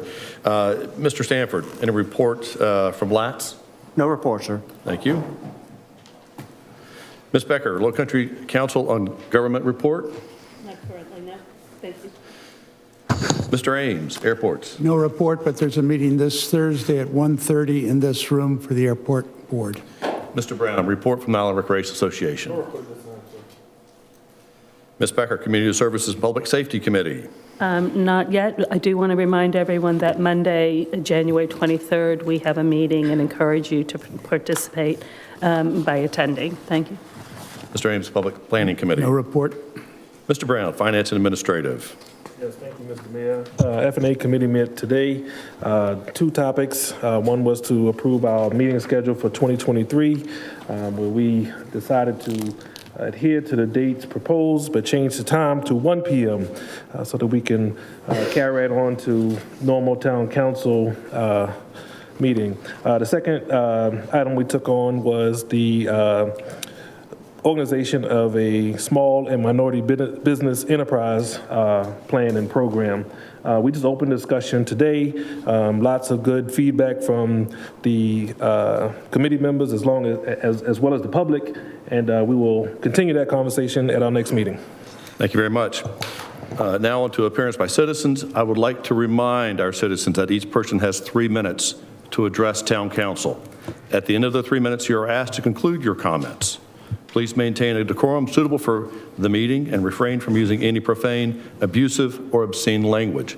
In addition, if you have any documents that you would like to give to council, please do so after your 3 minutes to the town clerk. Krista, is there anyone signed up to speak today? Yes, sir. Lynn Greeley. Miss Greeley.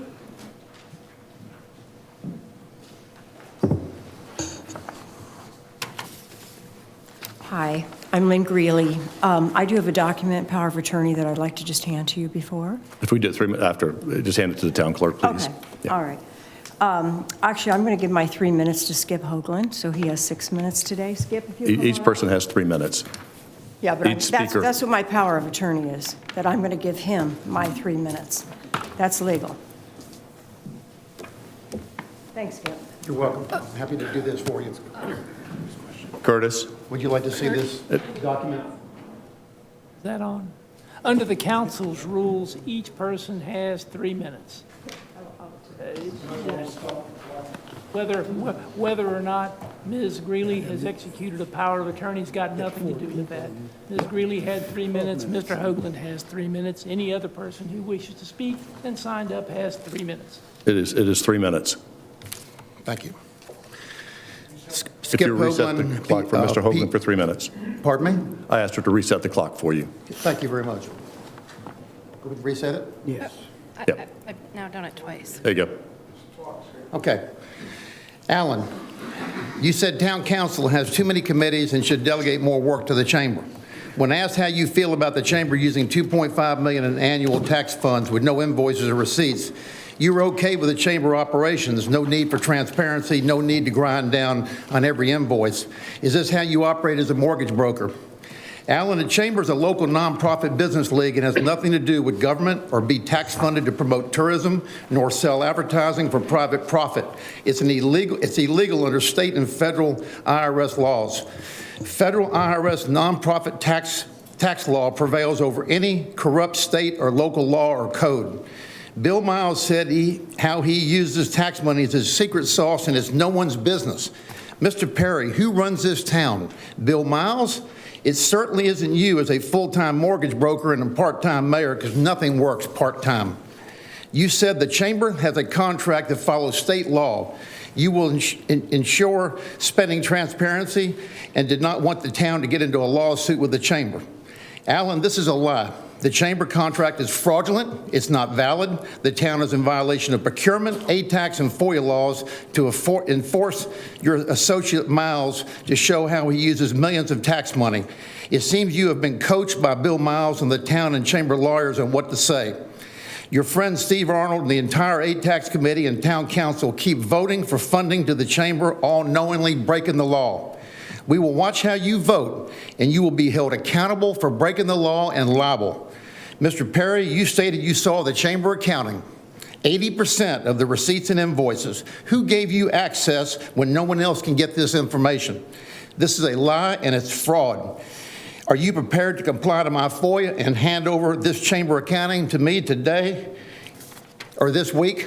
Mr. Perry, you are fully aware of both state and federal laws being violated by Bill Miles. You can't be this uninformed and deny this. It's called corruption and why you're not qualified to be a mayor. Mr. Perry, you are a part-time figurehead and admitted Mark Orlando as a full-time leader in power, assisted by, in my opinion, crooked town lawyers and CPAs. I should address them directly, not you or this council, who are all weak and controlled like puppets in so many ways by these full-time professional crooks. None of you have seen the numbers these employees hide in our $100 million town budgets or audits. None of you have forensic audit knowledge, and the town corruption and the legal tax use and non-transparency must end. This is our year. I've been at this for 8 years. 2023, all of us in this room, we're going to demand transparency, and we're going to demand accountability, and anybody gets our tax funds needs to sign an agreement. Thank you for your time. Krista? Yes, sir. Steve Bear.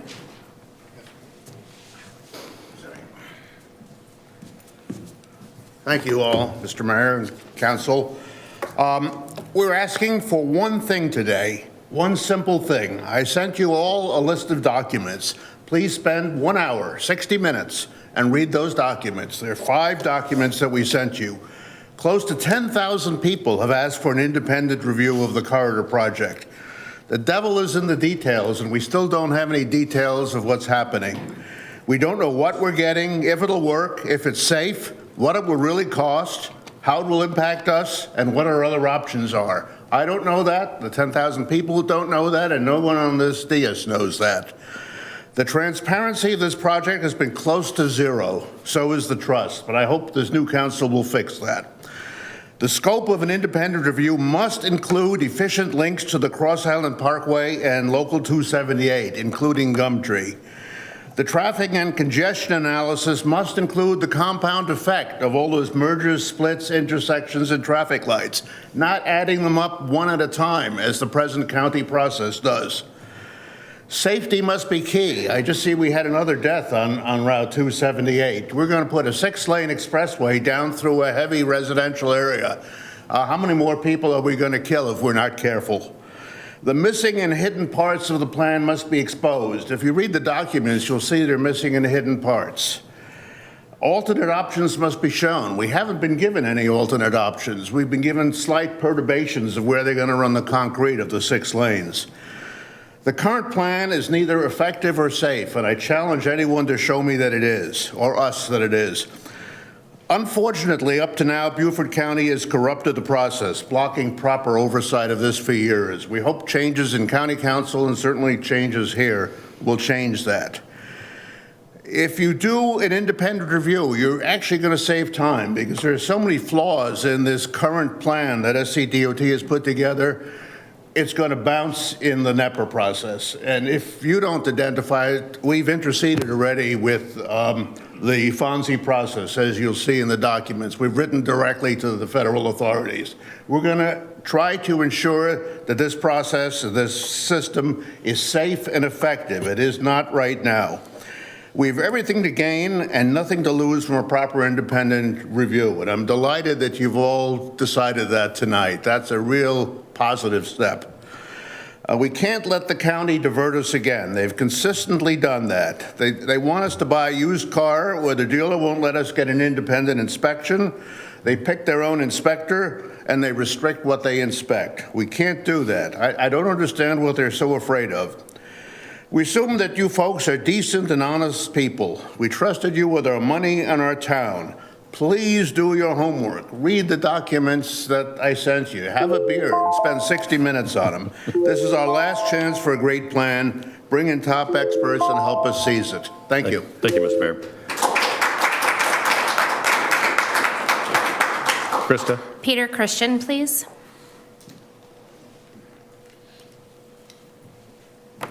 Good afternoon, Mr. Mayor, members of the council. Peter Christian. Congratulations, Alan. Thank you, Patsy, and Tamara and Stephen. Being elected, you got a big job ahead of you. Heard a lot of talk about the 278 corridor. And there's lots of development that you know has already been approved in Jasper County. And also a lot of developments improved in the Jonesville Road area and Spanish Falls Road area. It's coming. It's approved. And it's going to bring cars and it's going to bring traffic. And I know we want to study things perfectly, but we also need to solve the problem. And we need to get workers onto the island because workforce housing is not going to be the sole solution to that problem.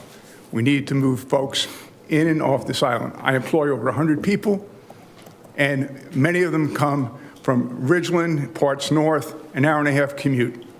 So we need to solve the problem. Second thing, I want to congratulate you on your audit. Having an audit without a management letter and items that need to be corrected or suggested to be corrected is a huge win and a big compliment to the town and to the staff. That should not be overlooked. Last comment, I have the occasion to read reports about EMS and my security department responding to medical emergencies. And in the last 3 weeks, I've had a 10-7, which is an individual who passed away. I've had an individual who has been revived, and an individual that fell down and needed to be transported. In each and every case, our folks, our EMS, responded in a professional manner. And even in the situation where they worked on a poor individual who passed away for over an hour, the feedback I received from the family on how our EMS behaved in a professional and caring manner was just unsurpassed. So compliments to them and keep up the good work. Thank you for that, Peter. Thank you, Peter. Daniel Anthony, please. Mr. Anthony.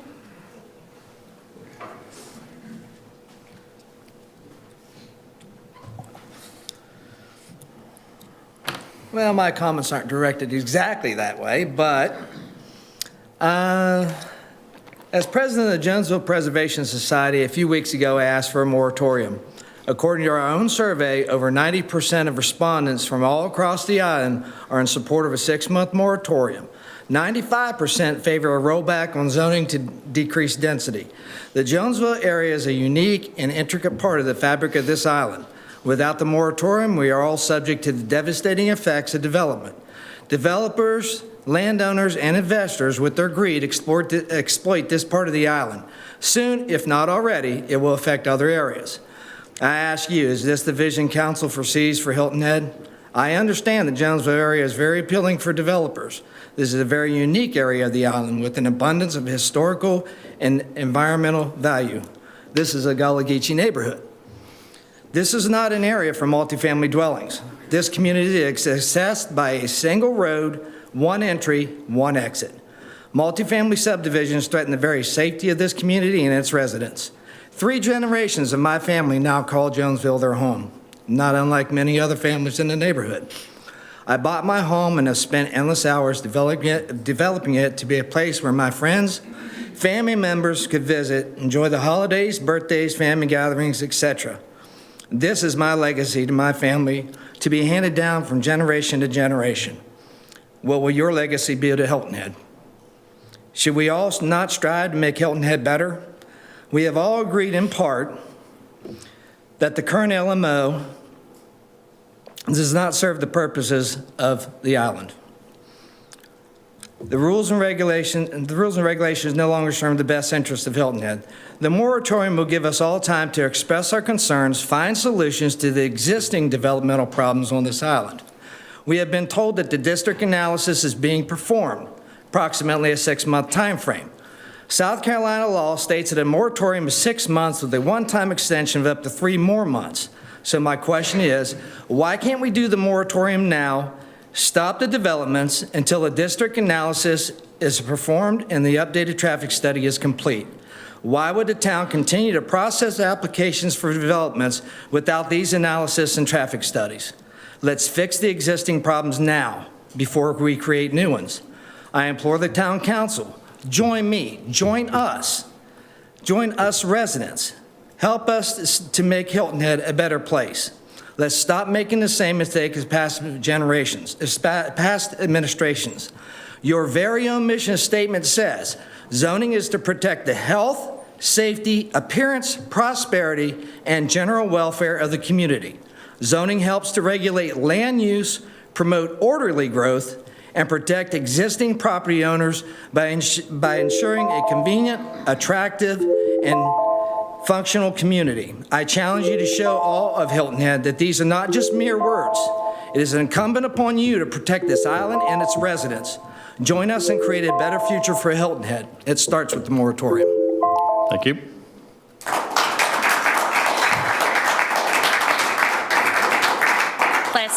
Lastly, sir, is James Sakanathik. Okay.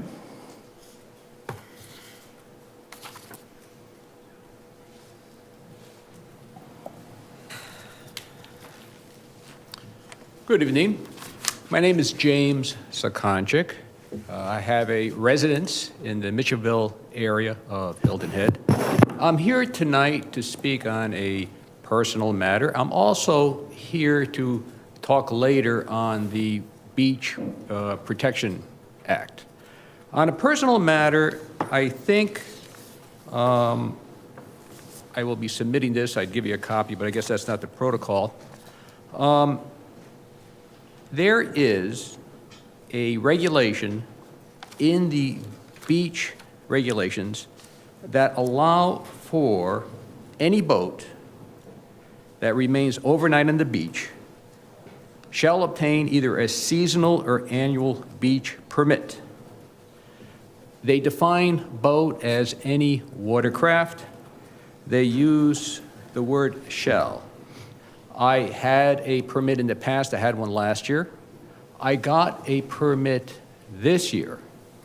For reasons I find difficult to understand, that permit was revoked because they felt my boat was not a boat. There are some confusing words in the personal property section of the regulations. It clearly says that unpermitted boats can't be left overnight. Well, I want to permit my boat. It defines a lot of personal property, beach toys, grills, coolers, kayaks, general items. They're trying to say my boat is a kayak. Unfortunately, kayak is not a defined term. In fact, if you go to the Olympics, they'd say the difference between a canoe and a kayak is the type of paddle used. They say rowboats. Rowboats are either a single oar or a double oar, and they're going to call it a rowboat, sweep roll, or sculling. There are important trade terms that are used that we should respect, but we should also respect the law. The Hilton Head regulation is very clear, and it says any boat. The South Carolina regulation is very clear when they talk about a watercraft as a vessel and being a boat. And in terms of personal property, I make reference to a South Carolina revenue ruling saying that all boats, small or big, are personal property. So I think I'm asking for this to be reviewed. I think I have a certain right to have these boats, and later I'll talk why this might be important to me and maybe even useful to the community. Thank you. Thank you. Thank you, Krista. Now to a mayoral appointment to the Southern Lowcountry Regional Board. I'm sorry, Jeff. I was going to, you didn't call my name for a 3-minute comment. You've already had your 3 minutes. No, I didn't have the 3 minutes. Yes, you did. I did that for somebody else. No, you did not. No, you did not. That was a legal document. No. And that was a legal document that she gave me to read for herself because she didn't want to do it, and I agreed to do that. Our legal counsel said that that was not in case. That is a legal document, and the lawyer can attest to that. We're not going to let you speak at this time. I'm going to read my 3-minute comment. No, you're not. I'm so sorry. You are not. You need to sit down, Mr. Hoagland. I'm going to read my 3-minute comment. Mr. Hoagland, you need to sit down and respect the decorum of this dais. Was that a legal document? Please tell me if that was a legal document. Power of attorney. I could act for her. I'm not here to give you legal advice, Mr. Hoagland. I mean, you're a lawyer, and I ran it by my lawyer, and you know, I did that as a favor for her, and now I have my own 3 minutes. I mean, that's a legal request. I mean, I'm not trying to be Under council's unfair. rules, you've had your 3 minutes, Mr. Hoagland. We have a tremendous amount of work to take care of in front of us. Why don't we get through this? Let me finish and you need today, to respect and then the process. If you want to stop need that to and respect challenge that in the future, then process. that's fine, but let me finish my speech today. No, Mr. Hoagland, you had your 3 minutes. No, I did not have my 3 minutes. Yes, you did. And everybody in this room saw you speak for 3 minutes. If you can tell me that was not legal document for her to give me her power We of have been attorney. advised that that is not a legal document for us to be able to utilize You should today. know that as a mortgage broker, that people can have a power of attorney even to sign any kind of legal document. If approved by the entity that is issuing it and allowing Approved by who? You heard me.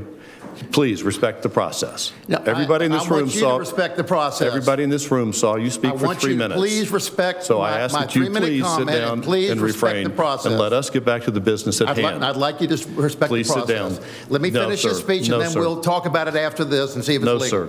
No, sir. So let me finish No, my speech. You're not going to turn this into a circus, please. I'm sorry. Sit That down. was I'm sorry. I'm going to sit here and make my 3-minute speech. No, you're not. Yes, I am. No. And I'll start right now. No, I will be more than And happy I'd to like talk you to over you not the entire interrupt me and time. not disrespect You me. have been up here for more than 3 minutes Mr. already, Perry, so please sit down. I don't interrupt you. I don't disrespect you. I'm asking Yes, for you you do. to abide by the laws of South Carolina. That POA was a legal document, period. Not You to might speak- not like it. Other people in this room might not like it, but a power of attorney is a legal document. We are She had going the rights to do that. have to agree to disagree. Well, and no, I'm we're going not going to agree to ask disagree. you We're to sit we're down. going to get it decided on the law, on the laws of South Carolina. You seem to have a hard time. Most of you have a hard time following the law. And I'm up here to ask you to follow the law. You had your 3 minutes to No, speak. I have not and had my 3 minutes. everybody in this room saw you She had speak her for 3 3 minutes. minutes. She had her We 3 did minutes. not. We did not allow that. I mean, look, We did not. We did not allow that. If you want me to give somebody in this room, if they want to read it, but I mean, look. We are done with public You're comments, not and we need to following the move law. forward. No, you're not following the law. We are done I'm with public following the law. comments, and we are moving I'm sorry. forward. It's my lawyer's opinion and my opinion that I'm following the law. So you're saying the power of attorney is not legal? Is that what you're saying? I'm saying you have a right to sit down. No, I have a right to stand up and speak. You have the right to be ejected. No, I don't. No, if you start that, then you're in a whole nother problem. So I'm going to make my 3-minute speech. I'm going to ask that the room come to silence. Mr. Hoagland, you have made a mockery of this place time and time again. You made a mockery of yourself by being dishonest. Again, we have asked for decorum and respect, and you are not providing That's that. what I'm doing. No, you are not, And sir. I'm asking for respect. I gave you respect earlier with your 3 minutes, and you went a little bit over, so you can please sit down and No, refrain. I'm not going to do that. I'm going to sit here and read my speech. I have every right under South I Carolina am law to not read my going speech. to give you the opportunity to hold court in this room. I'm sorry, you're not going to be Please. the judge and jury either, okay? You're just not going to do it. You're a part-time mayor, and, You know what? and I'm a citizen. You need to refrain who from you that. You serve the citizens in this room. This is who you serve.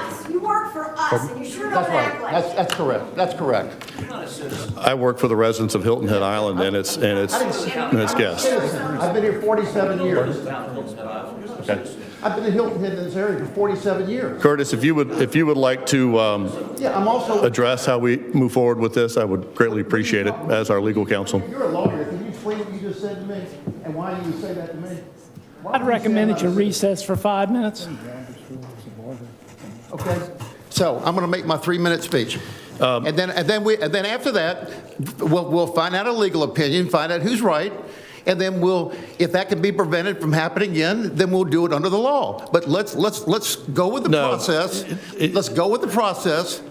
And No. everybody, because I got 3 minutes. No. What's 3 minutes going to It hurt? sets a precedent 3 that minutes. is not correct, and I hate to do this. It breaks my heart. Yeah.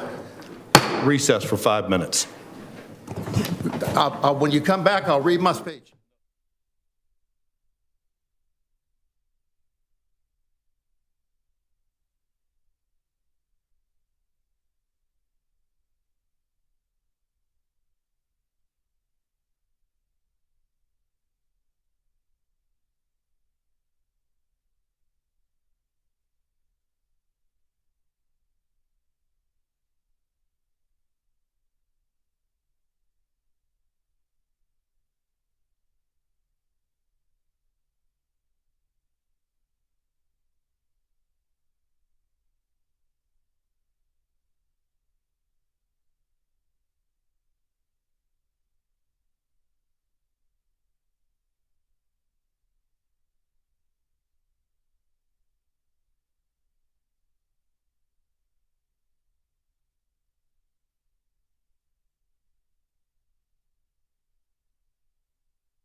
comments with the agenda items. Thank you, thank you. Appreciate that. All right, on to new business. Mayoral appointment to the Southern Low Country Regional Board. Besides the mayor being on that committee and as an administrator as well, Mr. Stanford, we would like to ask you to be on that committee. Yes, sir. Thank you. First reading of proposed ordinance 2023-01, updating the local comprehensive beach management plan to the town of Hilton Head Island pursuant to the requirements of the South Carolina Beachfront Management Act. Is there a motion to approve? Or you got to, yeah. Sean, come on up. Was there a second on that? Second. Thank you. Mr. Mayor, Council, Town Manager, my pleasure to be back in front of you on this item as well. I've got a presentation. I'll try to go through it pretty quickly. This was presented to the Community Service and Public Safety Committee back in October, and it's before you for first reading. I'm going to cover a few things again, kind of go through it relatively quickly. A recommendation, background, existing conditions, overlay districts that are part of the beach management plan and LMO that have fallen out, public access beachfront drainage, beach management authorities, local laws and ordinances, erosion control, needs, goals, implementation, appendices, and recommendation and questions, should you have any at the end.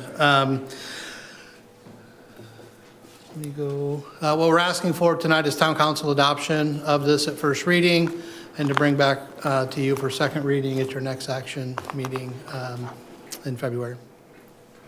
Just a little bit of background.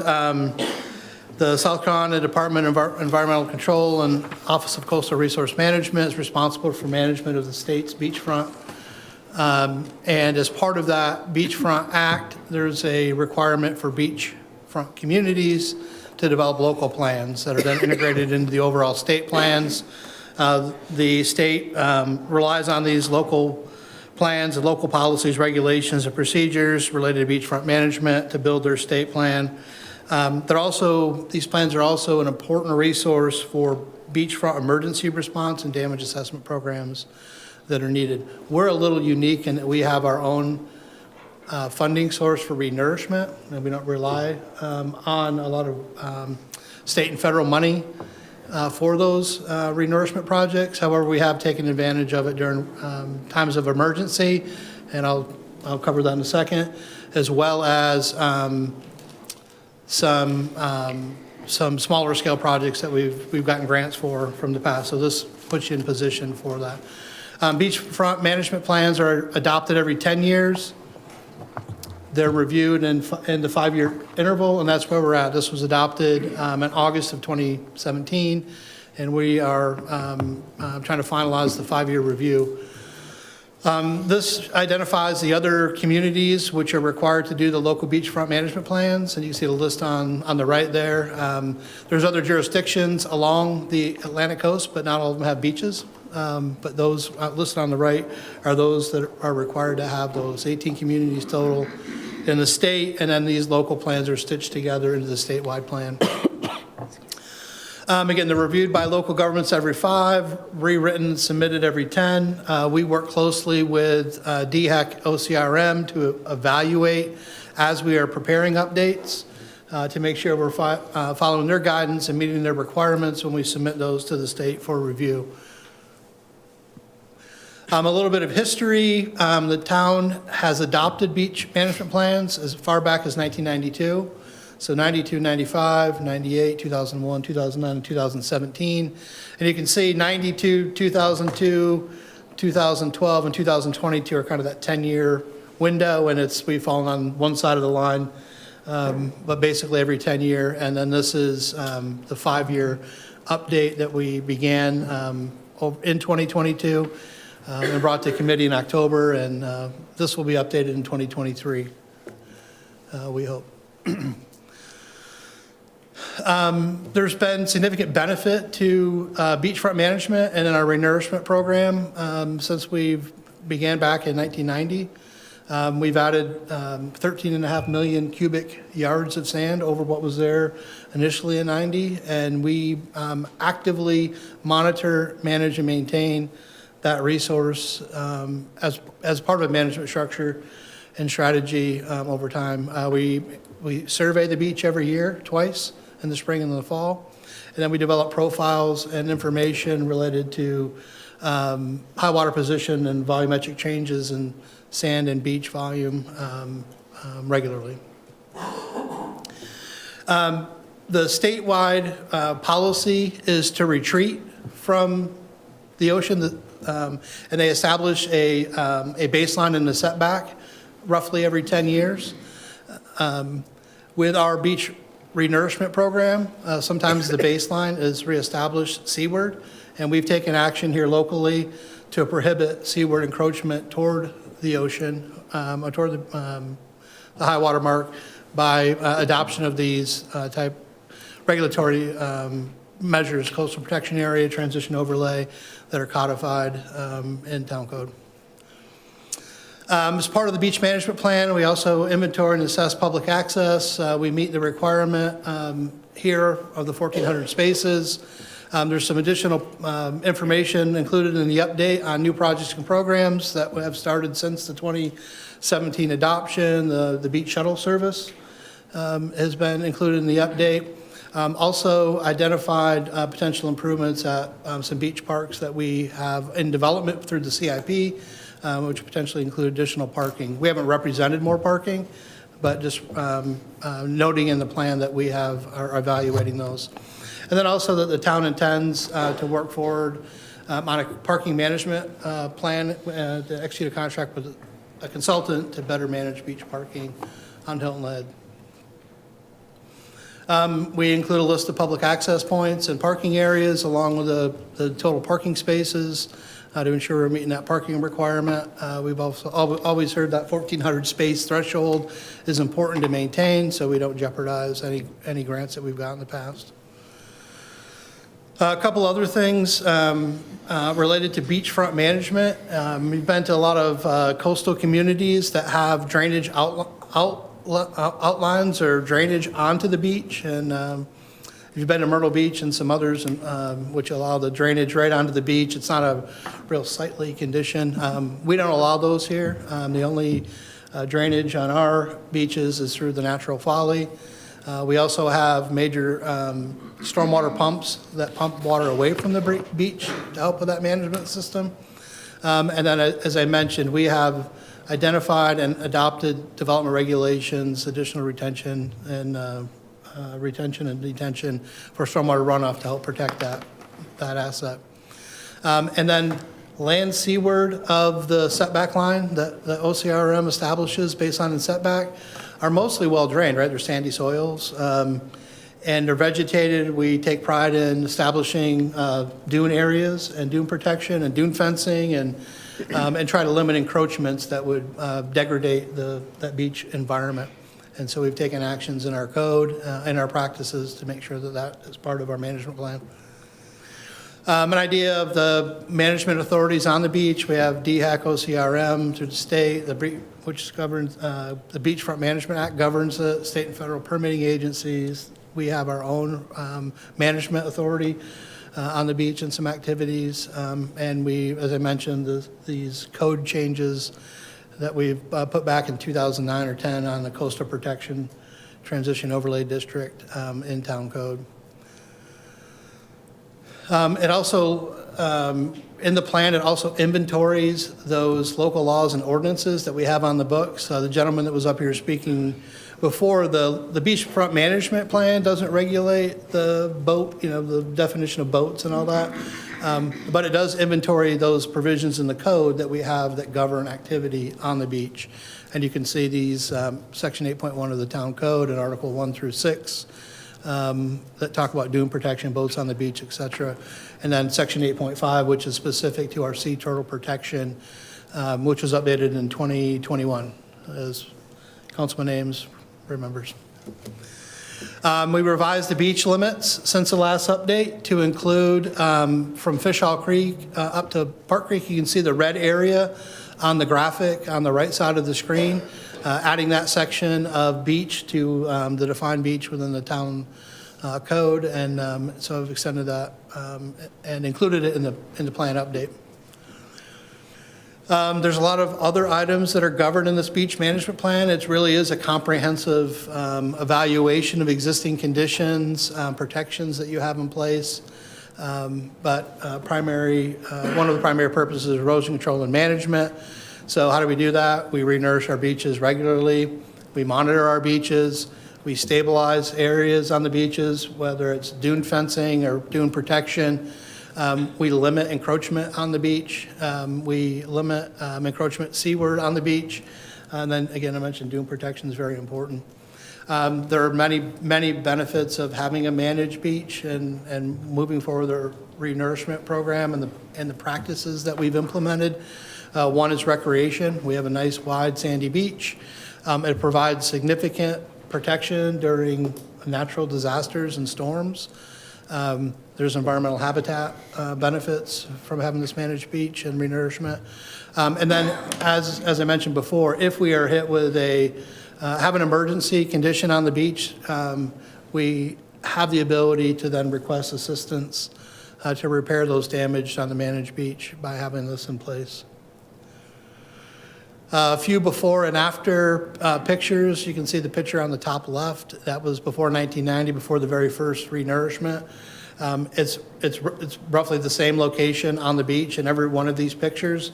You can see the structure changed here in 2015, but that's the same section of beach. So you can see the expansion of the beach, the establishment of additional primary, secondary, maybe even tertiary dunes on the system, and areas that we've seen positive impact from this effort going forward. Re-nourishment is our primary tool for protection. You can see there have been four major projects, 90, 97, 2007, and 2016. It's typically on a 5 to 7 year window. And so we are programming a 2025 major project. We're also evaluating the current beach condition to see if there's anything that needs to be addressed earlier or if we need to advance the project in advance of this 2025, but that's the next major project schedule. And then you can see the smaller projects where we've had an emergency or smaller issue. They're all big issues, but smaller issue than the major re-nourishment that we've been able to enact.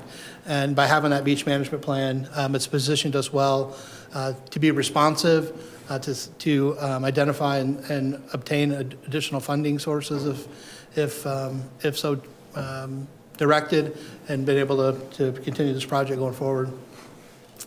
There's many appendices that are also included in the beach management plan. A lot of them are technical in nature, but they include overlays for beach management, the transition area, the critical protection area, inventory of all beachfront structures, so anything that is along the beach or encroaches into that baseline and setback, the inventory of public access points, parking, prior studies, list of prior studies, local laws and ordinance, which I mentioned, are included by reference and outlined in the appendice.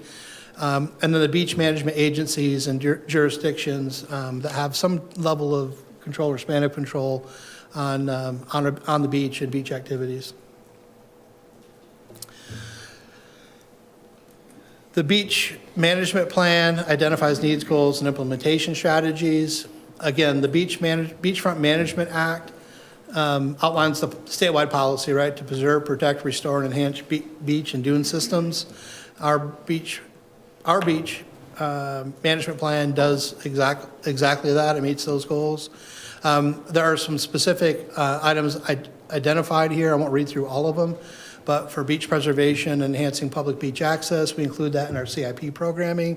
The beach re-nourishment and other beach access and beach access point improvements, parking, et cetera, as we continue to look at the growth framework and district planning and island-wide master plan. Number 2 here, to hold densities along the beachfront, their current levels or below. I think it's important to make sure that we have that in our thinking to move these things forward. To continue to amend and enforce the LMO to provide additional protection. And that's why those transition areas were very important, right? The state was going to move the baseline, which would allow development for the benefit of, to encroach further seaward, at the benefit of the private individual and at the peril of the public benefit. So we managed to add some additional controls there. And I won't read these all, but we did coordinate with OCRM to review and evaluate our draft plan, and they're in support of what has been drafted. And we have updated it to make sure that all of those technical elements reflect the current condition and are ready to kind of move this thing. We moved it forward through committee and now here before council. Again, some general considerations going forward, continue to improve public access, and we talked about expanding the consideration of parking management. I don't want to use the expansion, but expansion or parking management. Manage erosion through the renourishment and protect the beachfront and the island in general from natural disasters. Climate adaptation and sea level rise. We know that we have outlined a draft RFP to go out, and a SWOT of resiliency is on the strategic plan for the town, and we plan to move that forward and integrate the beach renourishment as part of that, as part of that protection, and how to maintain resiliency and improve resiliency from storm events. And then, as always, we continue to work with our state partner at DHEC OCRM on regulations, funding, opportunities, and the beach management program. I'm happy to answer any questions that I can. Again, there's an awful lot of information in the beach, comprehensive beach management plan. We're at our 5-year review period, and I'm requesting council, that council adopt this and for us to be able to submit to the state to fold into their statewide plan. Okay, I've got one quick question. By adopting the 5-year plan and then doing a SWOT analysis, can the plan be updated based on the findings of that SWOT? Yes, sir. It needs to be reviewed every 5, but it doesn't say you can't review it next year if there's a reason to provide updated information. Okay. I do want, if I can point out one more thing. The adoption of the beach management plan doesn't impact the permit for the beach renourishment project. I want to make sure I point that out. Again, because we have our own dedicated funding source, if we were asking for state funds, I think then that would trigger the need to make sure that it's updated and in line. So I want to point that out. Is there a deadline when this document has to be submitted? Well, in general, it's a 5-year window. We began the update and began moving it through the review process at about the 5-year time frame with Planning Commission. It was adopted in August of 17. Started moving through that review process. I would like to try to get it adopted in the next 2 or 3 months, if possible. But there's no hard and fast shot clock that says you have to adopt it today or next week. Other questions, comments? Tammy? Thank you, Sean. So as I recall, when this did come through Community Service and Public Safety before the new year, one of my concerns was that there is a page there where there's an increase in parking shall be incorporated in both Chaplin and Islanders. And then I see it again, I think it was next to the last page, the issue with increased parking. If I recall those discussions, we already exceed the number of required parking that the state has for us. And the word shall bothers me tremendously because it ties our hands. One of the conversations that we had was by putting out there that we will increase parking, are we then saying potentially to the state that our maximum that we thought we were at is now able to be expanded, and that they insist that we start expanding our beach parking. And I say that because there's a number of these items in here that we can't be sensitive to our environment and to our surroundings and to our beaches and to our residents' comfort if we continually are expanding the opportunity for beach traffic and parking. And so I'm uncomfortable with the word shall, first of all, at Chaplin and Islanders. I'm also uncomfortable with the idea that we are putting forth that we are looking for opportunities to expand past where we are now, which we've accepted as what was our maximum ability to park on the island. And I'm not sure if those who are here previously recall that conversation, but I can't vote yes while those items are in here. It was important to me then, and it still is now.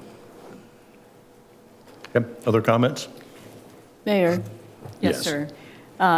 First of all, I'll let the public and the town council know that this plan is 161 pages long. I read it over this weekend. I also listened to the Community Services and Public Safety Committee meeting on this plan over the weekend. That was about 90 minutes worth. As a result, I have over 15 questions, and I have almost 10 amendments to request.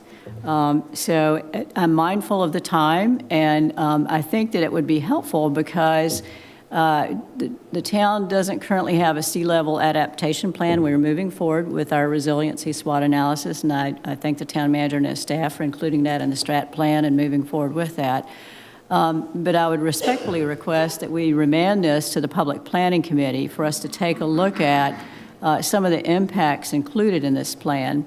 At the same time I say that, I'm very mindful, and as I understand, renourishment is to occur in 2025, that if we do remand this and spend a little more time to consider it, it will not hold up that permitting process. Did I understand that correctly?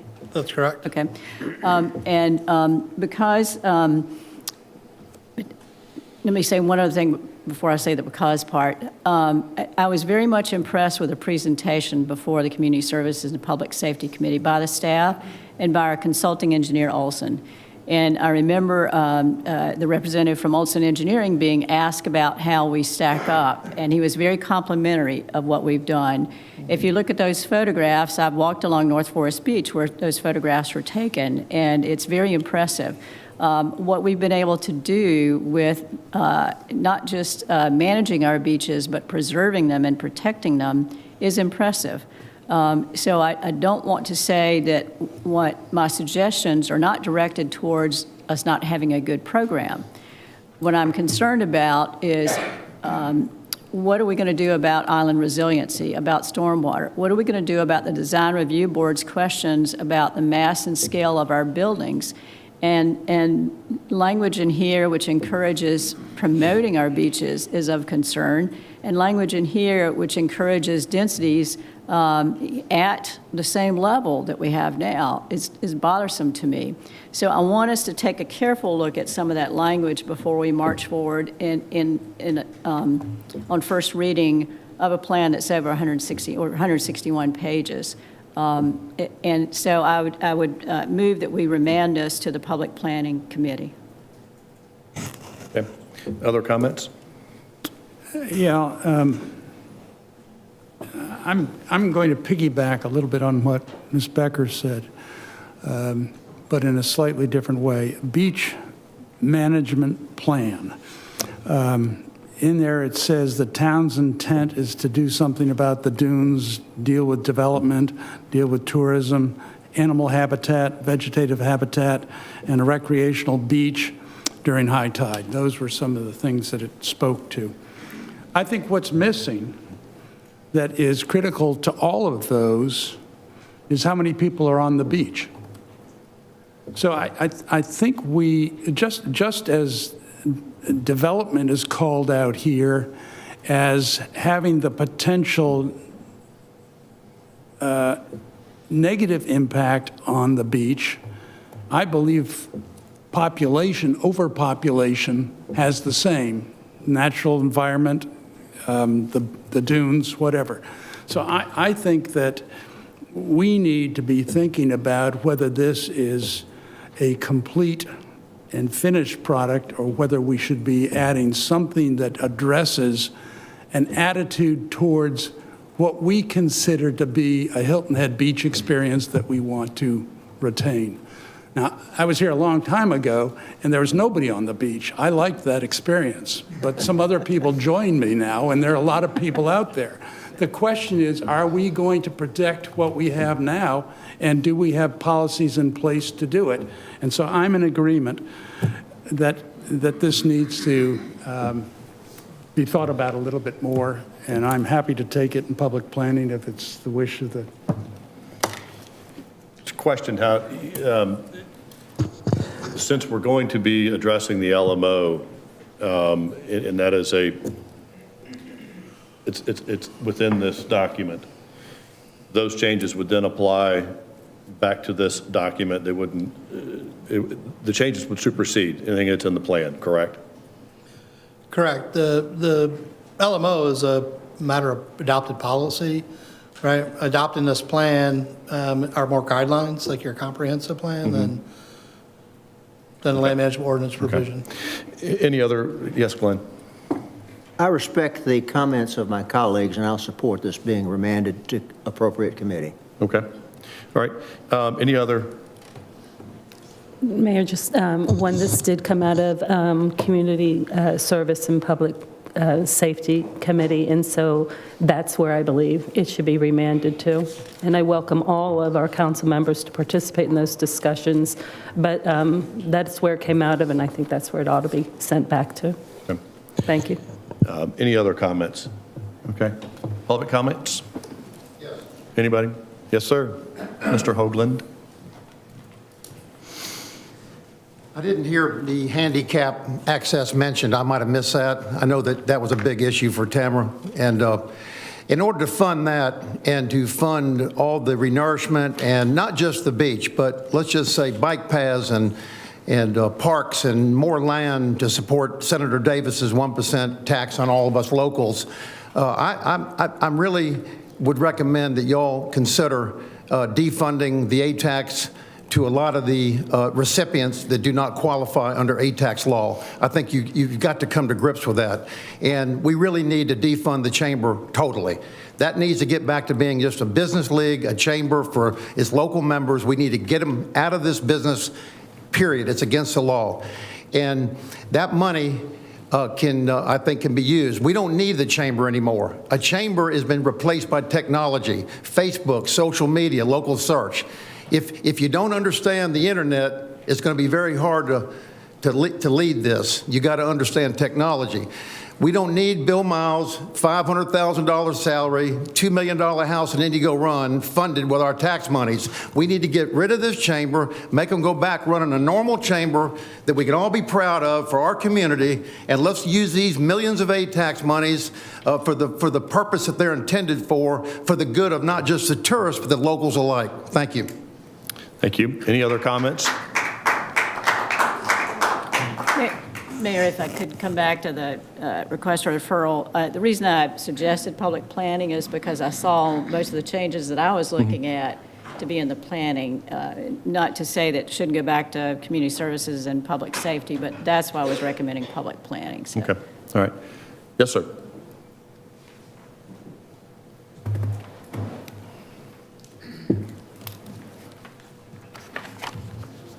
Good evening. For the record, my name is James Sakonchik. I would like to comment on this plan, which I have reviewed. And I did look up history. And many times it talks about the history of the area. Well, I'm an engineer, I'm a hydrologist, I'm a geologist. I've done enough of that. So I've been looking to get more into my hobby of history. And there's a lot of history there. Certainly the Gullah people have done an excellent time taking care of that, but maybe First Nation hasn't been looked at that much. Well, that's my hobby. I'm looking at that, and from the standpoint of the micro if somebody lived where I live at the end of Beach City Road, and he had to go out there in that local water within walking distance and feed his family, how could he do it? Well, one way to try to do that, the records are terrible. I mean, here is, a college-level book, and they're showing the one drawing they had from North Carolina where they had showing the canoes and the fire and the boats. Well, guess what? If you walk out there at that location off of Hilton Head Island, right over here, you have Joiner's Point, you have this large waterway which it just fills and drains, fills and drains. You're not going to use that kind of boat. You will not survive. You're going to get a rogue wave. You're going to tip over. That's not what they were using. So I've been trying to, play the game, try to replicate how it may have been done, and I've kind of come up with something that has to be self-bailing. What is a self-bailing type thing? It's a raft. And I've actually, purchased special order, a nice short one, and if it's basically, they call it self-bailing, they call it sit on top because your entire body is above the water. Mark Twain will look at this and say it's a raft. Marketing today, they call it sit on top kayak, but it's that type of thing that I'm studying, and how do you fish from it? How do you walk from it? How do you shell from it? Can you pull it on a rope when your water's up to here at low tide and get shells? Fabulous things. And it's a long-term plan. I've got grandkids. They're growing older. What a perfect little thing. They come down here and get them off the iPad, get them out there, teach them age appropriate. Eventually, I hope that maybe they can make their own raft as they get older. And it sounds perfect for like a high school project term letting.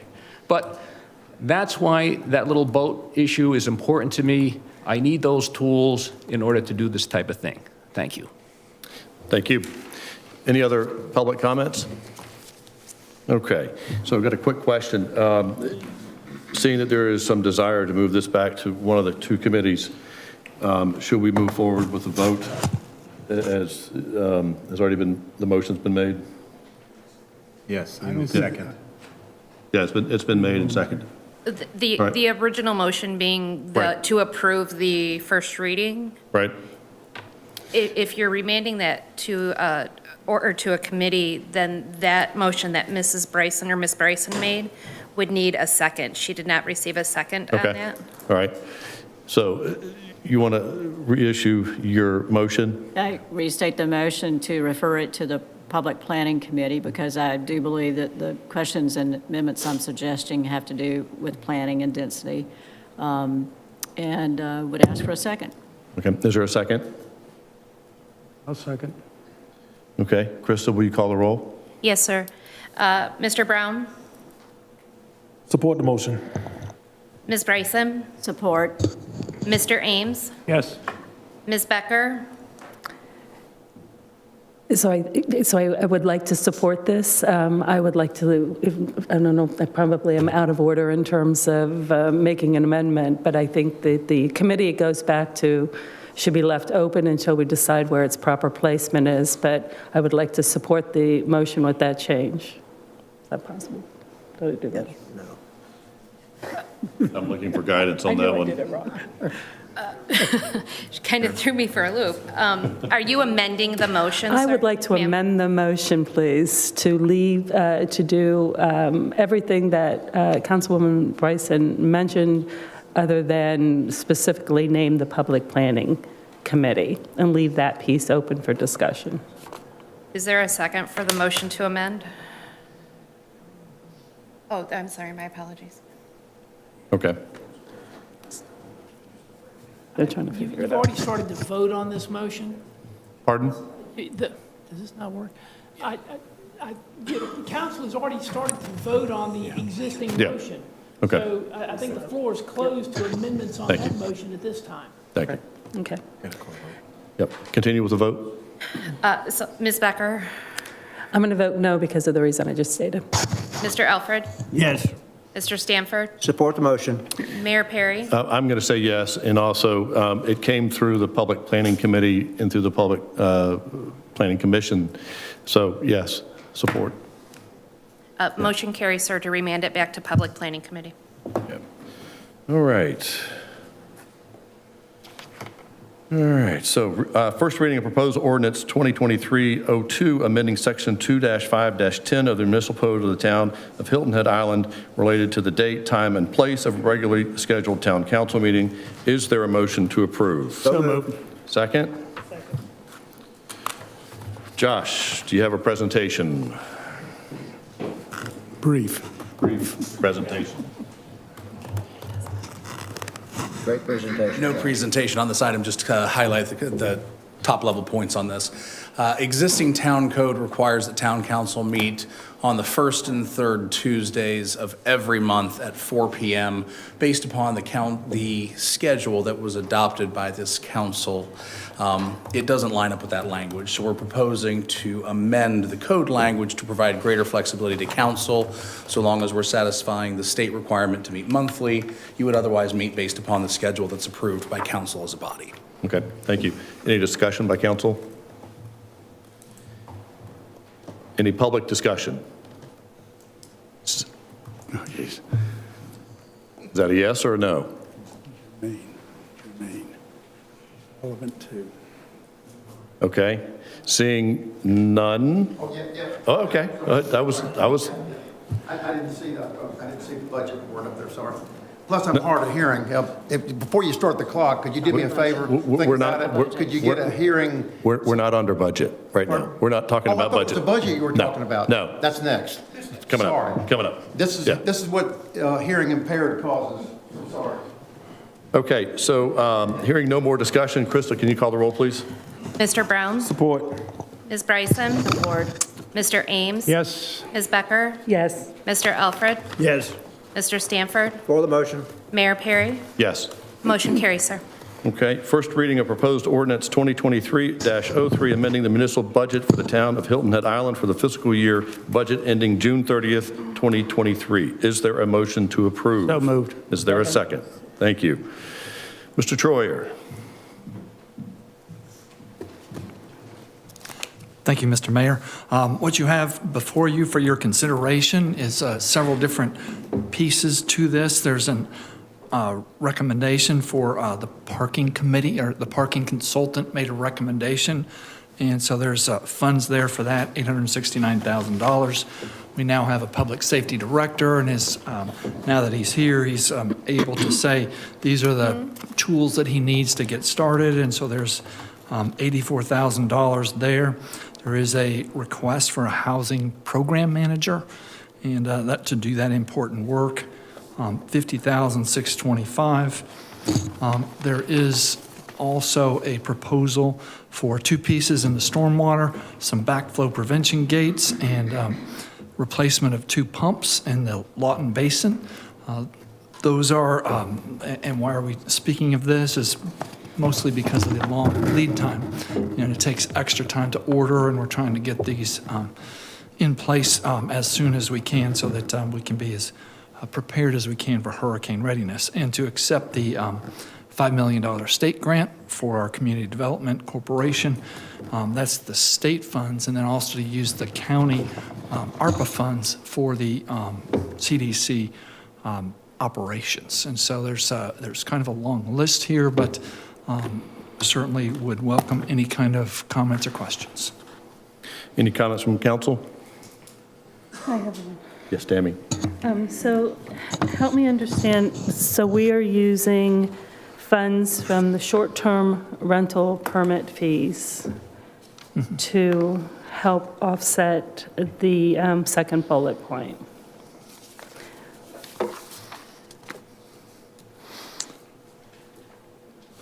For the For piece the of it, yes.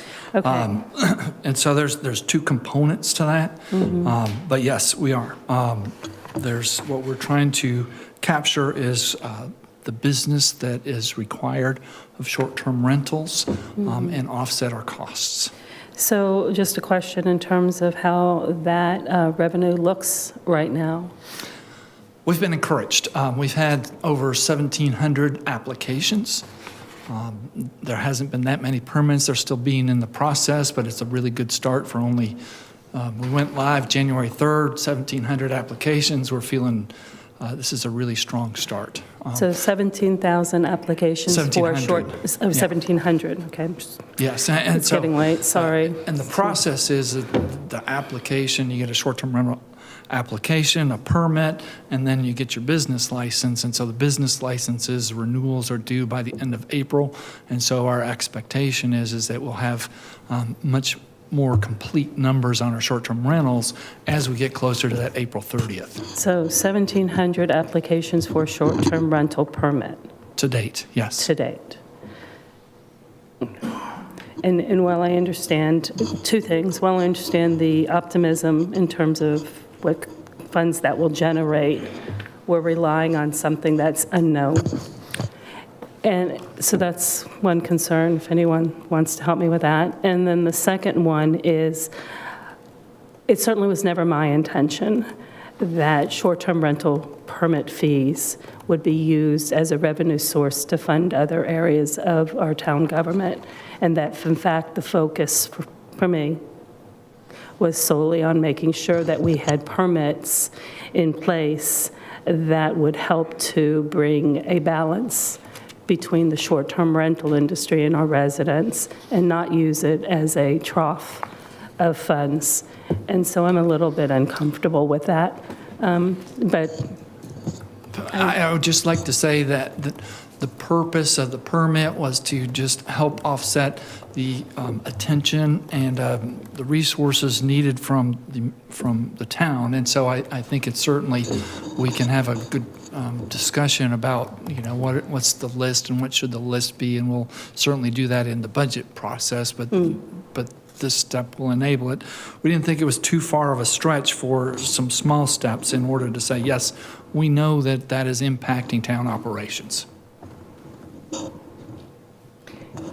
And so what happens if we fall short of the funds needed from the short-term rental? We can supplement, and certainly there's a couple other options for supplement, including our hospitality tax or including if need be, but we like to always protect our general fund, and so that would be our more last resort. And so I'm comfortable with where we are at $1,700 times $250. It's already covered. There was another place, wasn't there, that short-term rental permit fees? Yes, and the parking consultant has recommended these changes, and so there's an operational component, and there's also a capital component. And so this is responding to the town's parking consultant. They wanted to get some of these improvements in place before the busiest of the tourist season, and so this will help us to get there. And the policies that go with those parking will be considered at a future time. We're thinking maybe March, and so I think that will be a really informative and helpful discussion for council then. Thank you. Steve? I'm very pleased to see the inclusion of the drainage problems on the south end of the island that are there. My understanding is that there were pump replacements just a short time ago with used pumps. The pumps have failed. The south part of the island is the lowest part of the island. We hope you hurry up and get them soon before we have another flood. Glenn? Thank you. John, we approved the parking plan many months ago. Are you saying now we're not going to have the parking plan implemented for this upcoming tourist season? Well, that's part of what the budget amendment will allow us to execute a contract with the provider. And so the parking consultant did the background study, recommended a number of physical improvements as well as operational improvements. And we had some money in the CIP just to get it started, but this would allow the town to go forward with a contract for parking services. So it's not likely we'll have the parking plan fully implemented for the tourist season this year? The expectation is it would be, yes. I hope so. Thank you. Other comments? Alex? Yes, I'm in support of amending the budget. I do have just a couple of questions. And the first one is not necessarily I'm wanting to change anything tonight on the amendment, but I'm just planting a seed here. I know that code enforcement is looking for cameras to help with beach management. I just offer that as we start to get into our budget deliberations, that we consider cameras outside of the beach areas also, okay? That technology is definitely something that can help us along the way when it comes to crime and safety. The second one is around the beach parking desire. The capital expense speaks to technology for 155 space sensors, but our inventory of total parking spaces is over 1,600. So I'm not quite clear as to where we're going with charging for parking with technology, charging for parking at particular sites. Yes, sir.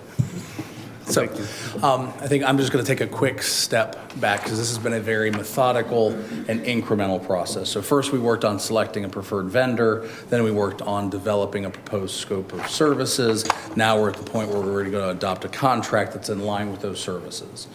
What that's referring to is specifically with Islanders Beach Park and then a very small portion of Dreesen where we have reserved spaces for island residents.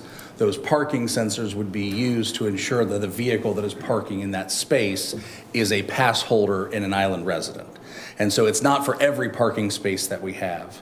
The cameras that were part of that technology as well, those will be positioned to capture traffic coming in and coming out of those lots so that in a hopefully real-time basis we can communicate with the public what availability or lack thereof there is with each of the parks. So that cumulative figure consists of a significant amount of technology, which is cameras, the parking sensors, physical gate arms, among a number of things. Okay, so should I safely assume that roughly 1,400 plus spaces on Hilton Head are how we built the pro forma as to the end result as the revenue stream coming in? That's it. And so we're not bringing forward anything that talks about revenue at this point. We're just bringing forward a contract that's in line with the scope of services that were approved by council.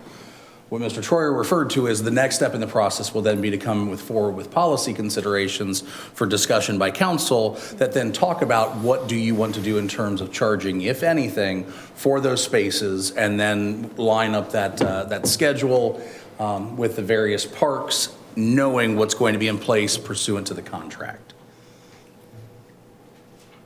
Got it. I'm going to state my concern out loud again.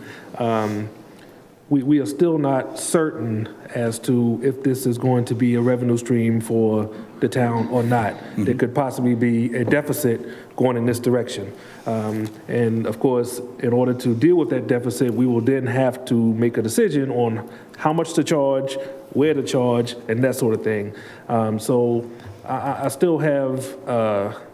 I understand that we want to get something in place before the height of the season, but I am very concerned that we'll be racing against the clock at that point and not being careful with the decisions that we need to make to offset any deficiencies that may come later down the road. So this one, I think, leaves a little bit more discussion, in my opinion, at committee level. Thank you. If I could jump in. Yeah, go ahead, Mark. Thank you, Mayor. Yeah, don't go too far, Josh.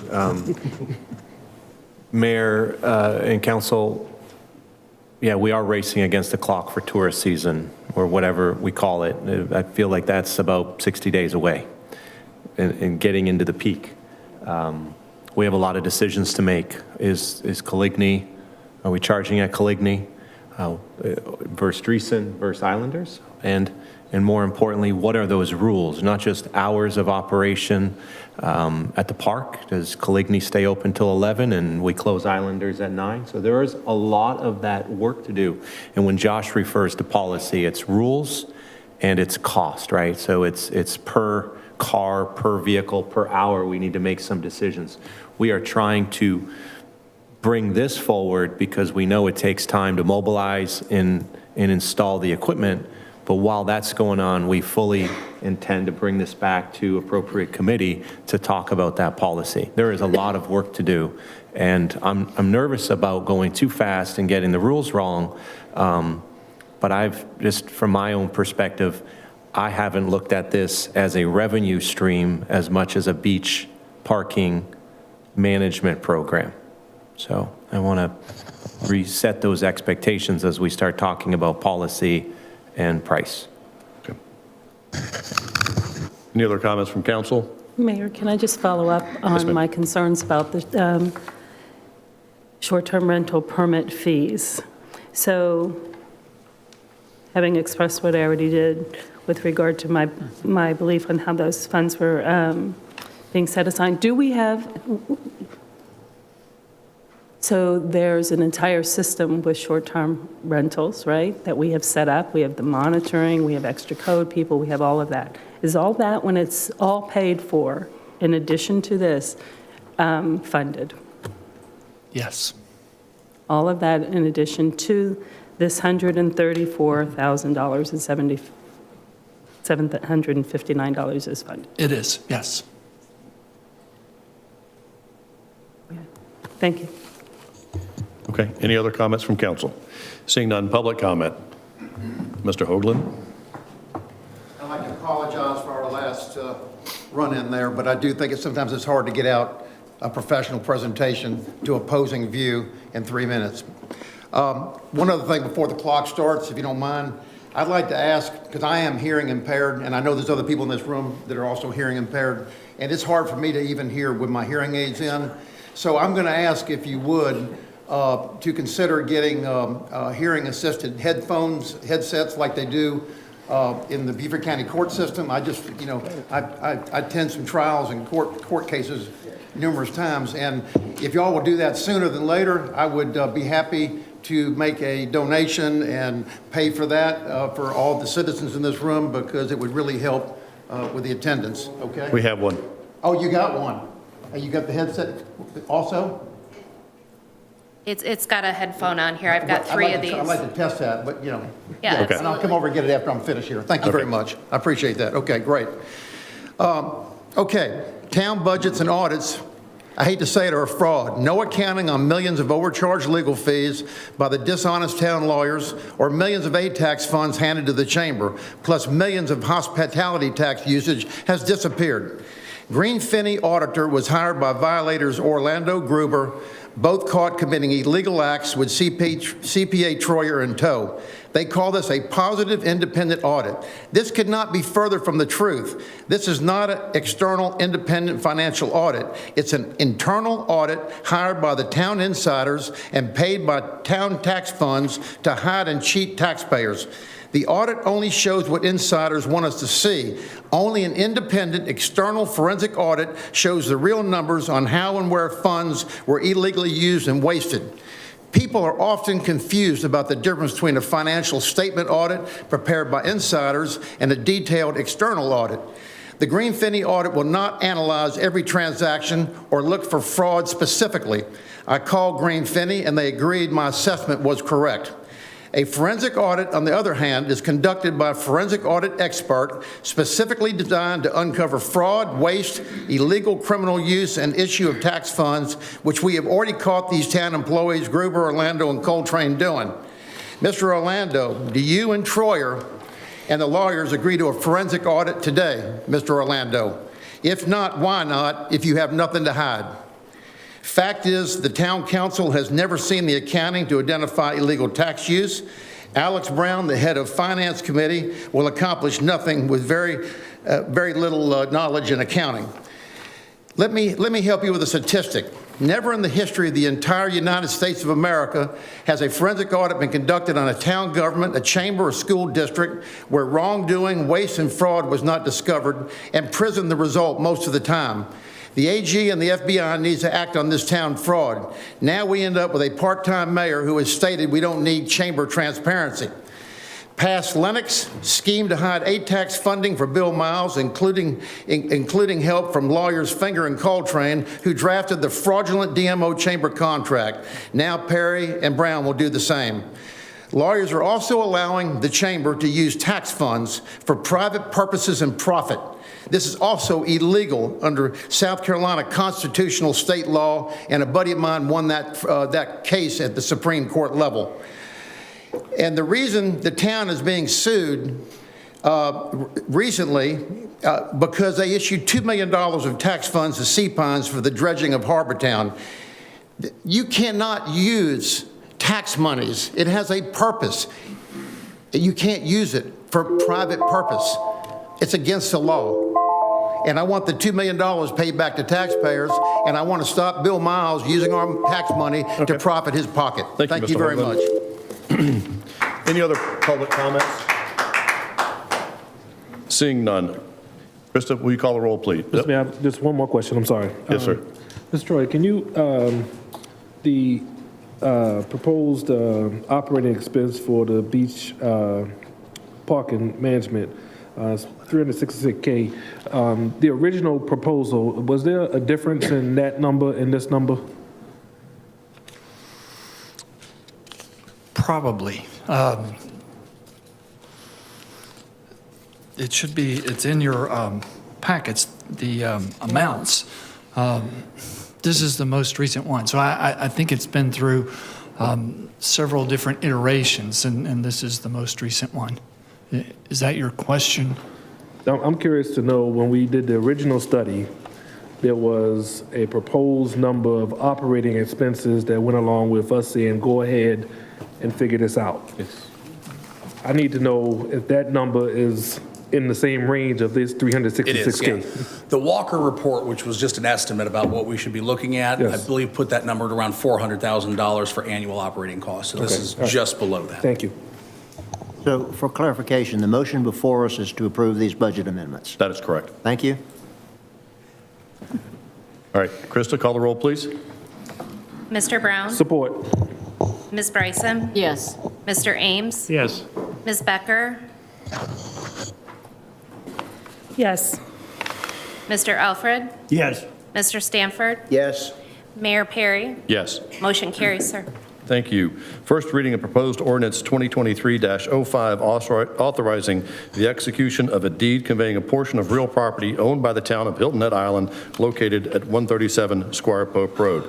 Is there a motion to approve? So moved. Is there a second? Thank you. Josh?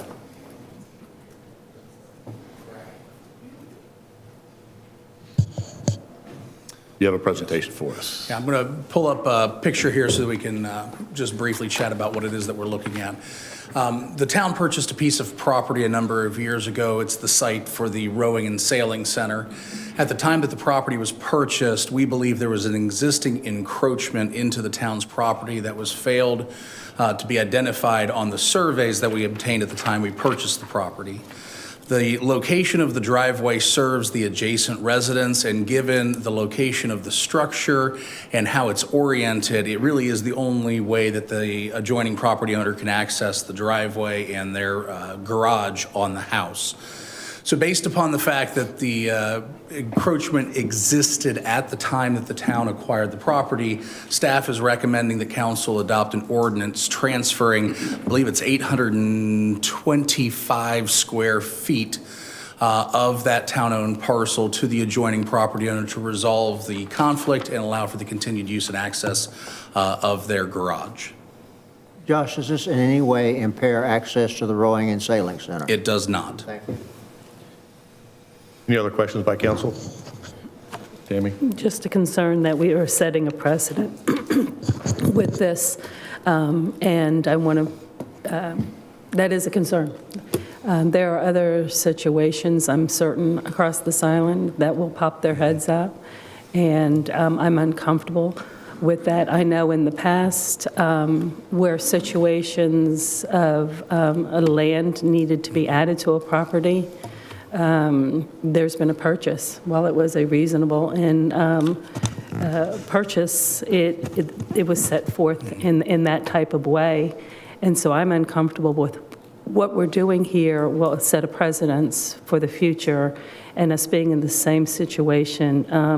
And I understand our documents aren't complete. Okay. Any other comments from council? Any public comments? Yes, sir. My name is George Paletta, and I only have a couple quick comments.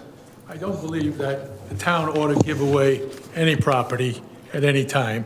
I agree with Ms. Becker. I think $1 or set some sort of a monetary price for this reasonably.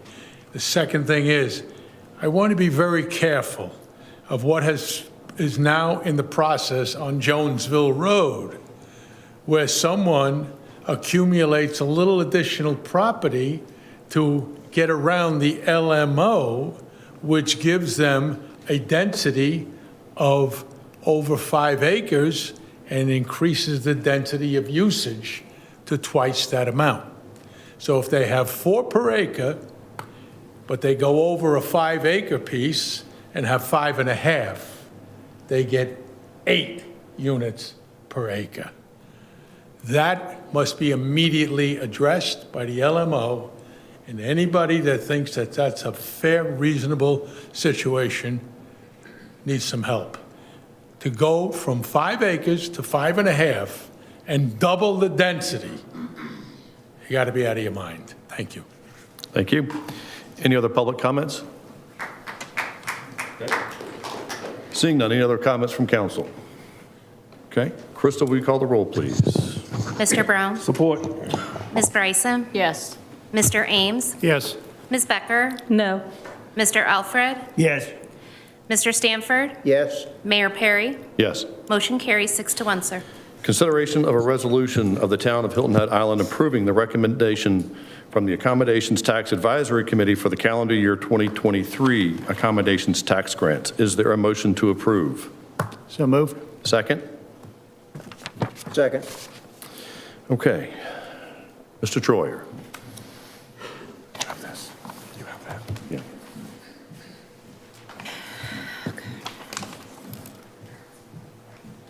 Here's your report.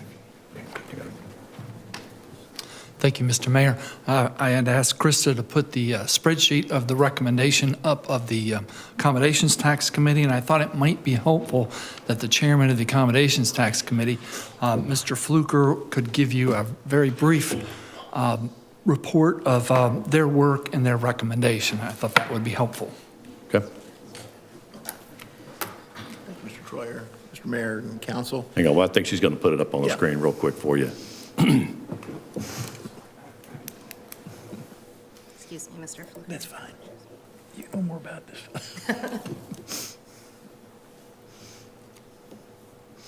Thank you. Okay. We had 34 applicants this year for the accommodations tax. Of those 34, I consider that 32 of them received full funding from their requests. There were 5 that were limited in their request because of Turk accommodations, and that's from the Tourism Expenditure Review Committee, those standards that they've put out and that the town staff recommended. So all of these organizations fit the category under the statute for nonprofit organizations meant to enhance or drive tourism. And that's the main goal of the committee. Is one of the first decisions is what basically heads in beds and feet on the ground. And 32 of those, of the 34, we thought did that completely and fully. The 2 that we did not fund fully, their numbers were just not adequate to support funding. So if you have any questions about any individual requests, I'm happy to answer that.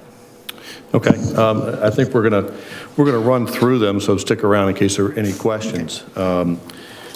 What we're going to do now, May I ask one question? go ahead, yeah. What was the vote coming out of y'all's committee in terms of moving this forward? I'm sorry? What was the final vote coming out of committee moving this forward to town council? I think it was 6 in favor with 1 abstention. Okay, thank you.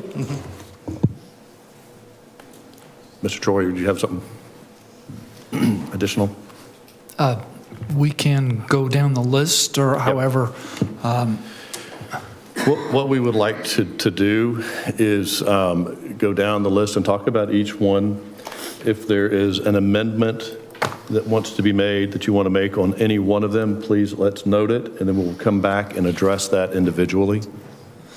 So we have a lot of columns, and we'll be focusing on column J, which is the request, column K, which is the committee's recommendation, and then, of course, town council award is blank, and you can discuss, and we'll take notes as council makes decisions. Art League of Hilton Head. Are there any amendments there, any adjustments? Okay, continue. Art Center of Coastal Carolina, $420,000. Any adjustments or amendments there? Continue.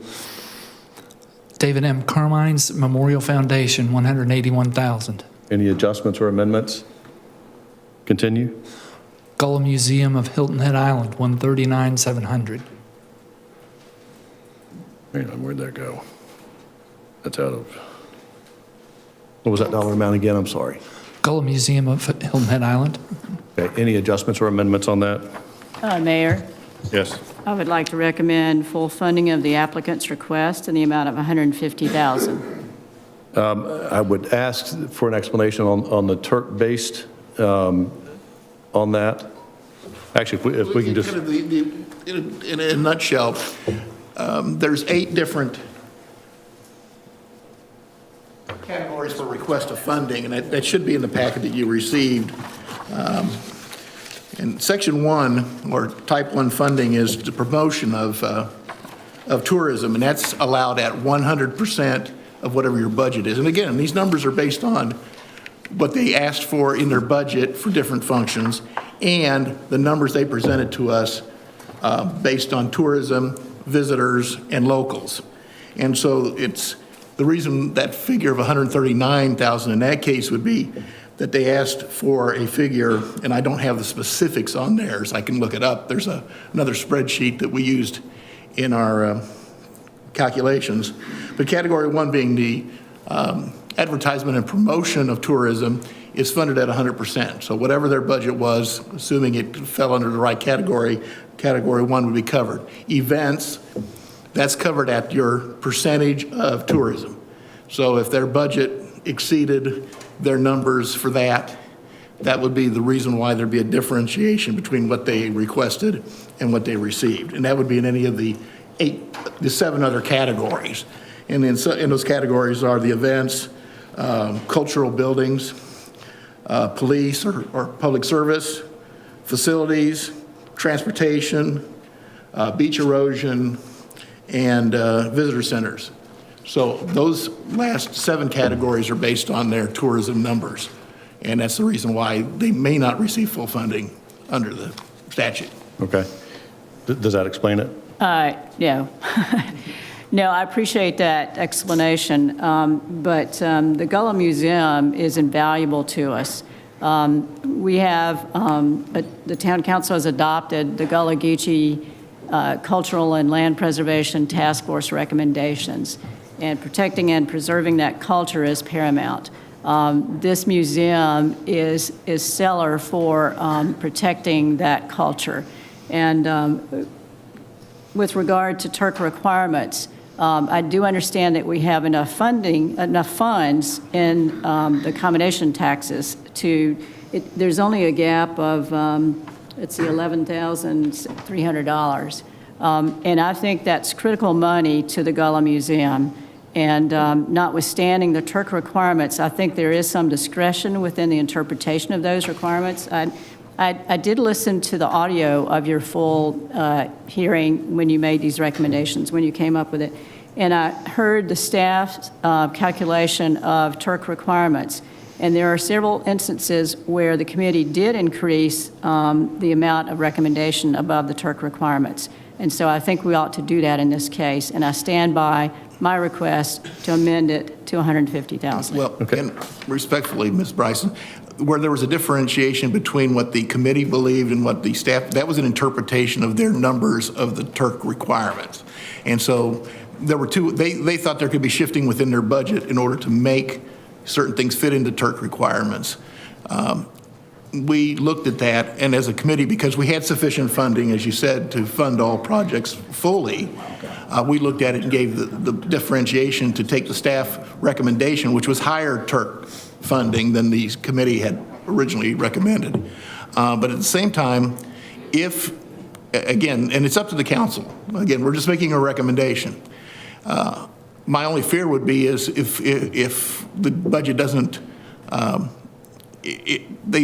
when it comes down to allocating those funds and such, the review by the tourism committee might require them or us, and I'm not sure who does that, to pay those funds back in. I'm not. Yes. So I think we need a clarification on Turk and what we can or cannot override from a council standpoint, because if it's based on some formula and it's based off of their budget, and we've got to follow the state's code, then I can't see how we can override that. Except for I heard the committee do that. And the committee's charged with interpreting those Turk requirements, is my understanding. I think we're going to vote on each one of these, so let's move on. Okay. But I do want to point out that the adherence to the Turk regulations, those 8 points, is critical to the work being done by the ATEX committee. And not only that, each situation needs to be balanced by the facts presented to them. So there is a ratio of the successful objectives of an organization, their presentation of what they hope to gain in the future, to what is awarded.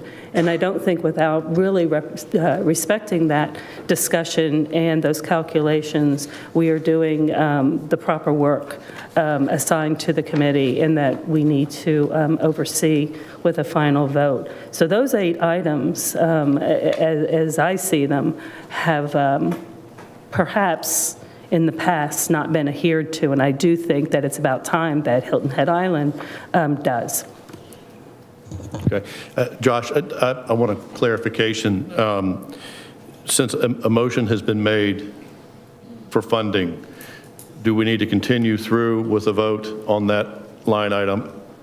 Or can we go through additional recipients? My recommendation would be, because there may be differing opinions as to each potential amendment, I would vote on each amendment separately. Right. That way, there's no conflict with council members being able to vote for or against an But item. my question is, since a motion was made, do we need to vote on it now, or can we do it later? You can go through the rest of these and identify all the ones, but you just need to take them up individually once you reach the end. Thank you. Okay. Harbor Town Merchants Association, $29,000. Any amendment on that? Continue. Hilton Head Island Audubon Society, $17,588. Any amendment questions? Continue. Hilton Head Island Choral Society, $10,000. Any questions, concerns?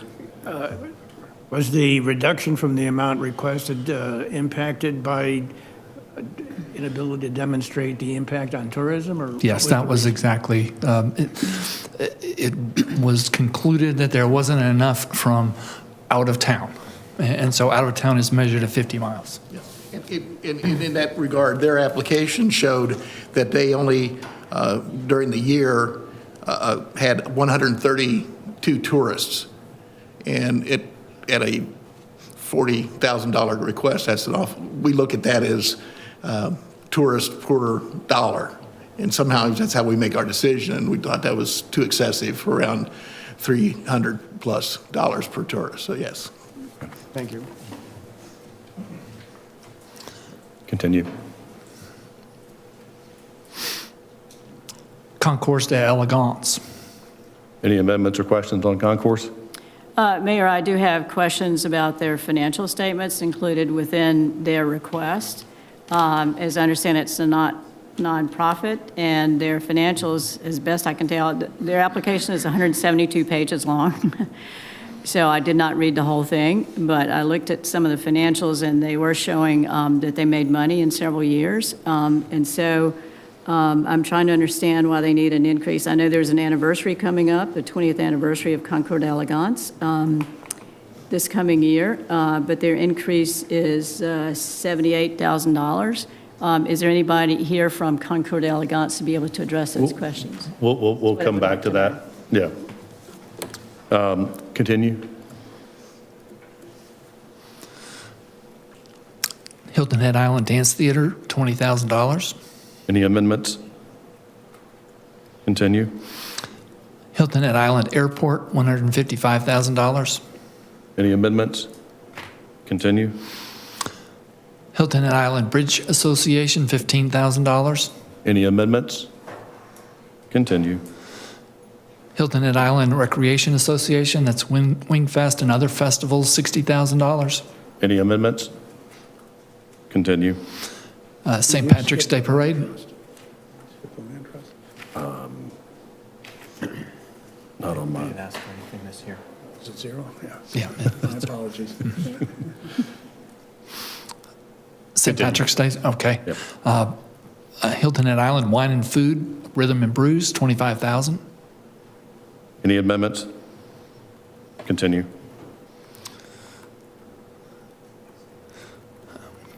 I'm sorry, Mr. Mayor. Symphony Orchestra, did I get Wine and Food Fest? There's two elements to this, and there was two different applications, and so one was $25,000, the other was $130,000. Any amendments? Continue. Symphony Orchestra, $300,000. Any amendments? Continue. Lean Ensemble Theater, $50,000. Any amendments? Continue. Low Country Golf Course Owners Association, $50,000. Any amendments? Continue. Long Cove Club, $51,442.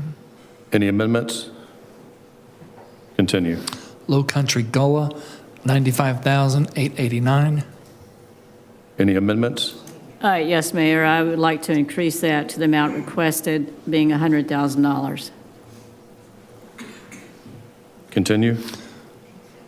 Mitchellville Preservation Project, $185,000.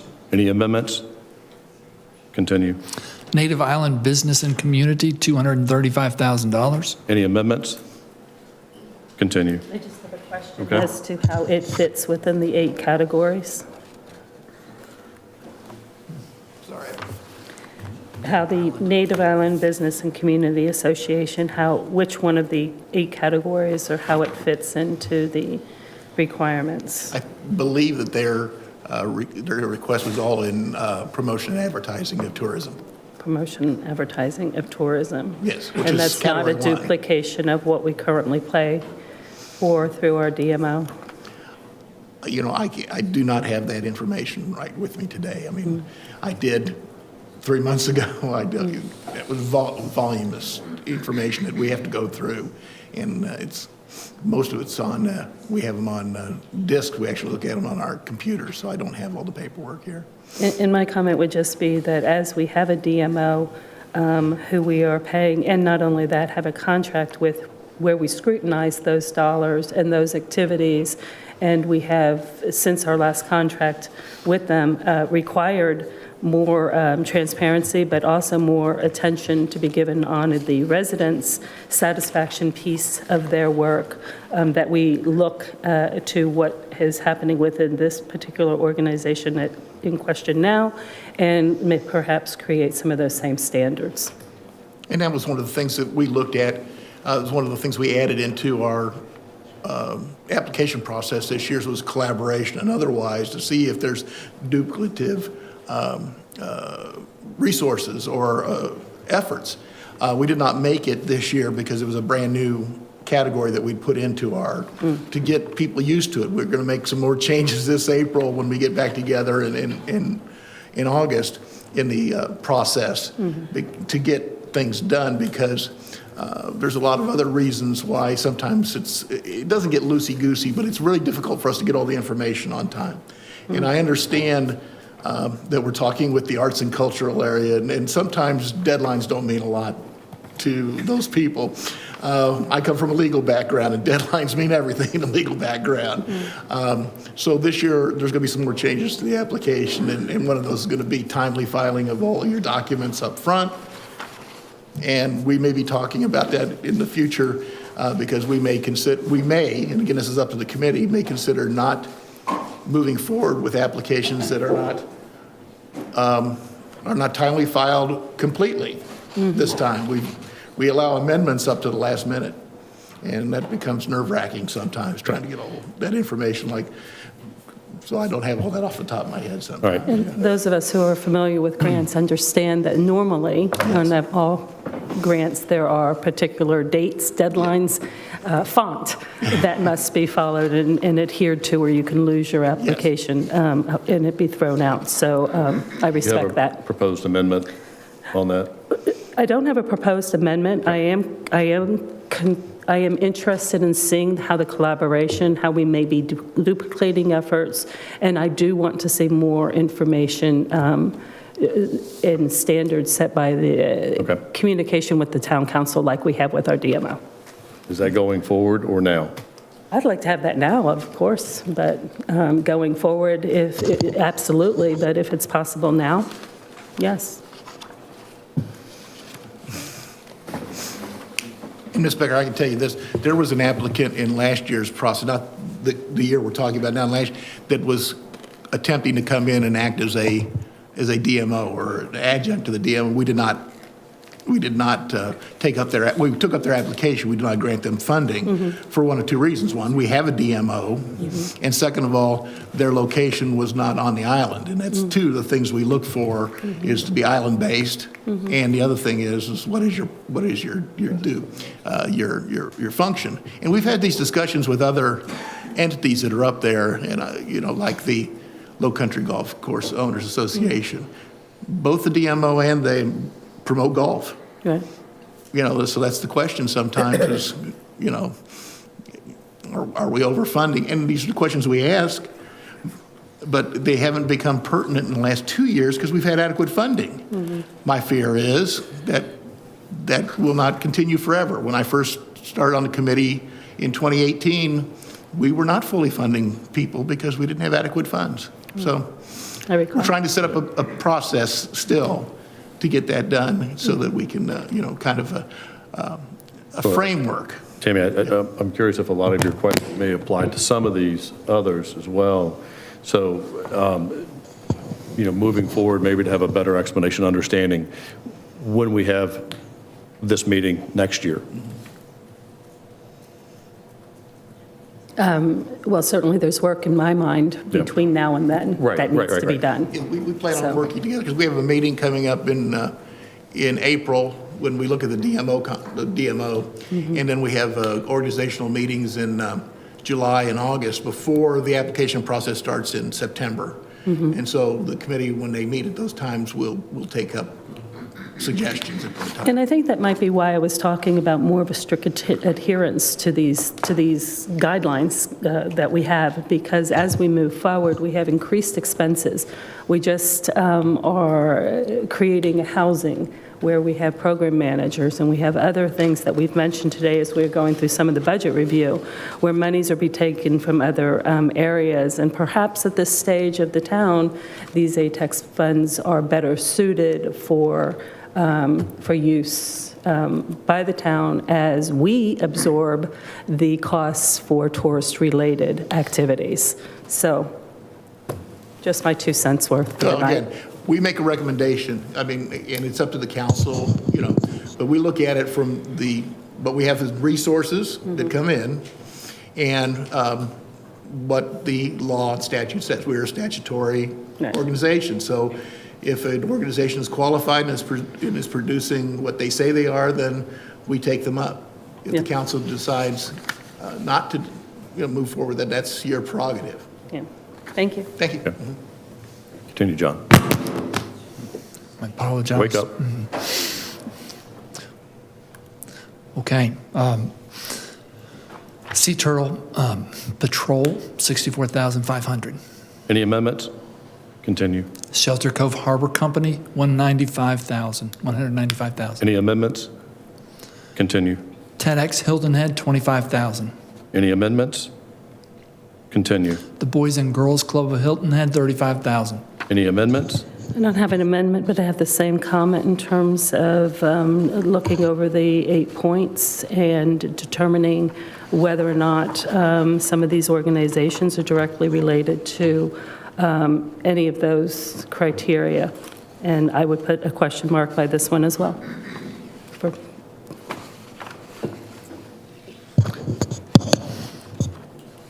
Continue. Coastal Discovery Museum, $325,000. Any amendments? Continue. Coastal Discovery Museum Honeyhorn, $695,350. Any amendments? Continue. First Tee of the Low Country, $40,000. Any amendments? No, but the same comment. Continue. The Heritage Library, $118,000. Any amendments? Continue. The Outside Foundation, $59,480. Any amendments? Continue. The Sandbox, $59,895. Any amendments? Continue. World Affairs Council of Hilton Head Island, $5,000. Any amendments? Continue. And the DMO supplemental grant, $710,000. Any amendments?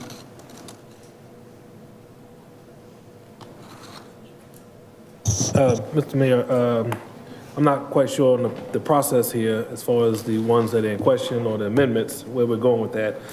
But So I will tell you that we're going to go back through them individually and talk about exactly what happens okay, well going then, forward. I'd like to put an asterisk next to the supplemental grant also then. Okay. Thank you. Heard the chamber. That was just mentioned. Okay, and that's the end of the list, and so we can go back to the top.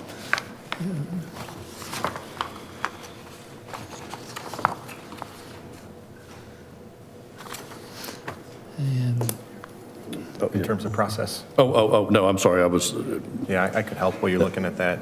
Just as we had a first and second open the floor for discussion, I put an asterisk on several. I think to change the staff report or recommendation from ATAC and through the chair, that we amend each one as a motion to amend the original motion. And if we do it that way, at the very end, you'll have a series of amendments. Right. And then you can vote once on all of it, if that makes sense. does that make sense? It's faster. Okay. So let's go ahead and go to the Gala Museum of Hilton Head. Again, there's a question on Turk-based, and the budget is how it was developed. So, Yes, I move to amend that award from the committee recommendation of $139,700 to the applicant's request of $150,000. is there a second? I'll second the motion. So do we call the roll or just do Discussion. Discussion, yeah. So what happens if we find out that, based off of Turk, it is illegal to fund that much money, that additional funds? I think what we could do is we could take ones that had a separate legal question, and we can send that to town council's attorney and get an opinion. And I'm sure he wouldn't want to do that here, but we can take the facts and take the full application and let him take a look at it. Okay. Is that tabling that motion? Or do you want to have it pending? No, I mean, Or you got a motion it's- before you. Yeah, it's a motion, but can it be pending? Let me ask you this.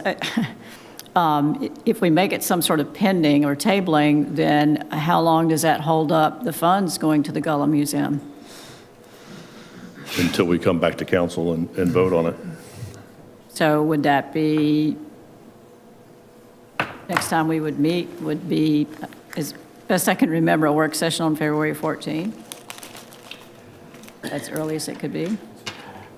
May I move? I mean, we can add it then, we can. One possible solution to which I can make the motion is that we approve the amount that the committee has recommended and have further consideration of the amount that's in question at a later date. Yeah. Does that work? Yeah, I certainly don't want to hold up funding to this important organization, so I would agree with that. Okay. Mr. Mayor, just point of order. Typically, when a motion is tabled, you take up the item at your next meeting. And I'm making an assumption that as we go down this list, there may be questions and concerns on others. Right. So is it appropriate that we agree that we will have another meeting in the near future to take up these considerations versus waiting another month to get there? I think Robert's Rules provides that the table needs to come up at the next regularly scheduled meeting. Right, 30 days, yeah, roughly. Yeah, I share Councilwoman Bryson's concern about waiting 30 days on not just the one that we're talking about now, but as we move down the list. But if we approve it as stated, as written now, with a caveat of revisiting it for the additional funds, then it's not holding up funding from them. I'm looking at the whole picture, not just Understand. the item in front of us. I understand, but what we're doing is we're going to address each one individually, and we're going to vote on the amend, and then come back and approve it all together, okay? So that would be approved with the caveat that it comes back for reconsideration of the additional $10,300. Okay. Councilwoman Bryson. Yeah, I'm not okay with that as the whole package. I'm okay with that with regard to the ones I have suggested, being the We're Gullah doing them Museum. individually. Right. But I think, as I understand Councilmember Brown asking about doing it as, how are we going to proceed? Are we going to do everyone the same way? And I have concern about that, because we might have different circumstances for different ones of the request. Let me make a general comment. I've watched the ATAX situation over a number of years, and where we get into trouble is when at the last minute the politicians begin to make their decisions based on associations they have in the community. The ATAC committee under Jim Fluker has done an incredible job parsing out every element of these matters. And so unless there are extenuating circumstances before us up here on the dais, I'm going to be voting in favor of what the ATAC committee recommended. Okay. With all due respect to my colleague, I think we have a responsibility as well, and that's politics aside, associations aside. I'm looking at the numbers. I looked at the applications. I listened to the committee's considerations, and that's my basis for my decision. Well, as long as we're all chiming in, I'm going to restate what I said before. Generally, in a grant application, there are specific criteria that must be met. There's a ratio and an analysis that is done by those who are making the decision, And from what I hear, that was made consistent with the way they made other decisions where necessarily the request was not the committee's recommendation. And so believing that that process worked, I think that we have to, as Councilman Ames said, trust that committee at this point. May I suggest that this particular request is an unusual one because the issue here is not a substantive policy issue, but whether Turk applies or not. And we are trying to postpone it solely for determining whether or not Turk applies and whether we can restore the additional amount. We can't restore the additional amount right now without a legal opinion. Okay. So before us, we have your motion for full funding, and we have a second. We've had discussion. Can you call the roll, Krista?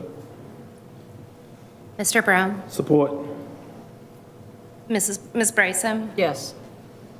Mr. Ames? No. Ms. Becker? No. Mr. Alfred? No. Mr. Stanford? No. Mayor Perry? No.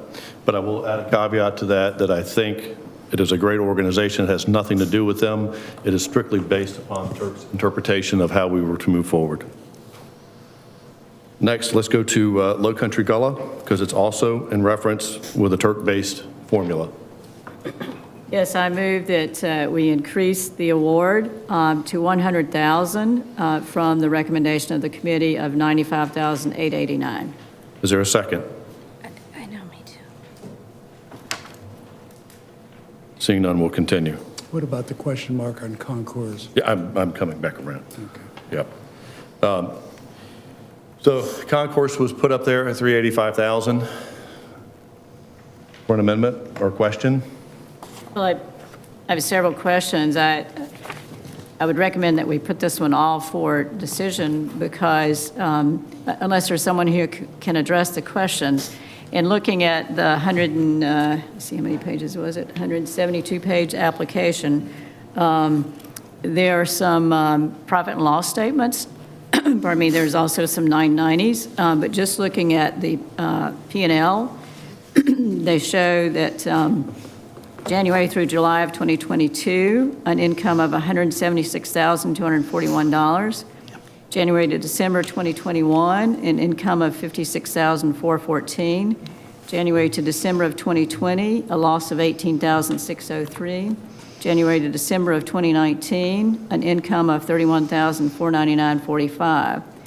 And then the preliminary operating budget for 2023 shows a profit of $74,000. So my question is, why do they need more money if they're making money? And these are questions that are asked at the committee level, and quite frankly, because one of my questions is, because my background is handling family law for a lot of years, where's the money hidden when we're dividing up assets and things like that? Yeah, they had, going along with what you said, they had retained earnings of $214,000, up from $156,000 the year before. And the question is, these are nonprofits. That doesn't mean they have to spend all their money. We hope at some point they would have eventually they should and have to. They can't return it to shareholders, obviously. And that was a question that we look at a lot with the committee, and that's a question we ponder. Unlike you, what we do when we go through each one of these, if there's a difference in the members of the committee, we poll them. We just poll. We don't have to have the motions into this, that. We do that as the final thing, but we poll our members as we go through for each individual if there's a differentiation between them. And majority rule moves on. I didn't agree with every one of these that were up there, but at the end I voted in favor of the group as a total, because once the decision was made on any individual group, we moved on. That's what we do on a committee.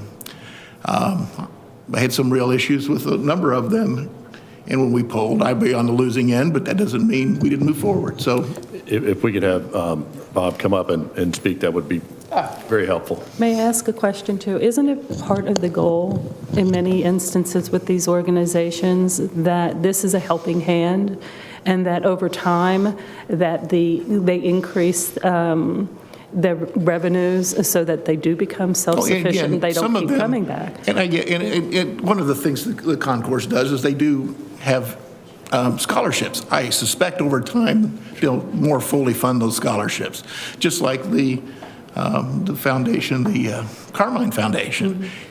Some years they're going to have a profit that's pretty good, and the next year they're going to give it all away. I mean, that's just kind of the way it is. Thank you. Good evening. My name is Bob Lee. I'm the treasurer for the Board of Trustees of the Concord. There's a couple things you raised. I'll try to address them one by one. It's not fair to look at our financial statements on an interim basis because we book our revenues for the first 6 months of the year, first 7 months of the year, but we're a once-a-year event that occurs in November, so most of our expenses are in September, October, November when we're paying to create the actual event itself. So we're not like a typical business where you're going to have income and expenses every month evenly through the year. It's heavy on the revenues in the first part of the year, and it's heavy on the expenses in the second part of the year. That's one thing. Another thing is, if you look at our consolidating financial statements, which is what you have, we have something called Driving Young America Fund. And that Driving Young America Fund, what we do during the Concours is the Concours does not give money to charity. Concours allows Driving Young America to do its own fundraising efforts during the actual event itself. At the airport on Friday night, Saturday night at Harbor Town, we have auctions, things like that. So what you really need to do to get to the operating statement of just the Concours, the event, is to subtract out the Driving Young America revenues and to subtract out the Driving Young America expenses. Those are separate. When you do that, what you find is that we are like most events. We don't make a lot of money, and if we do, it's a very, very good year. Last year, we lost money on an operating basis. Being a once-a-year event in November, you really don't know what you're going to get to until you get to the event itself. Rain can kill us, even though we have rain insurance. So it's an outdoor event. The other thing is the sponsors.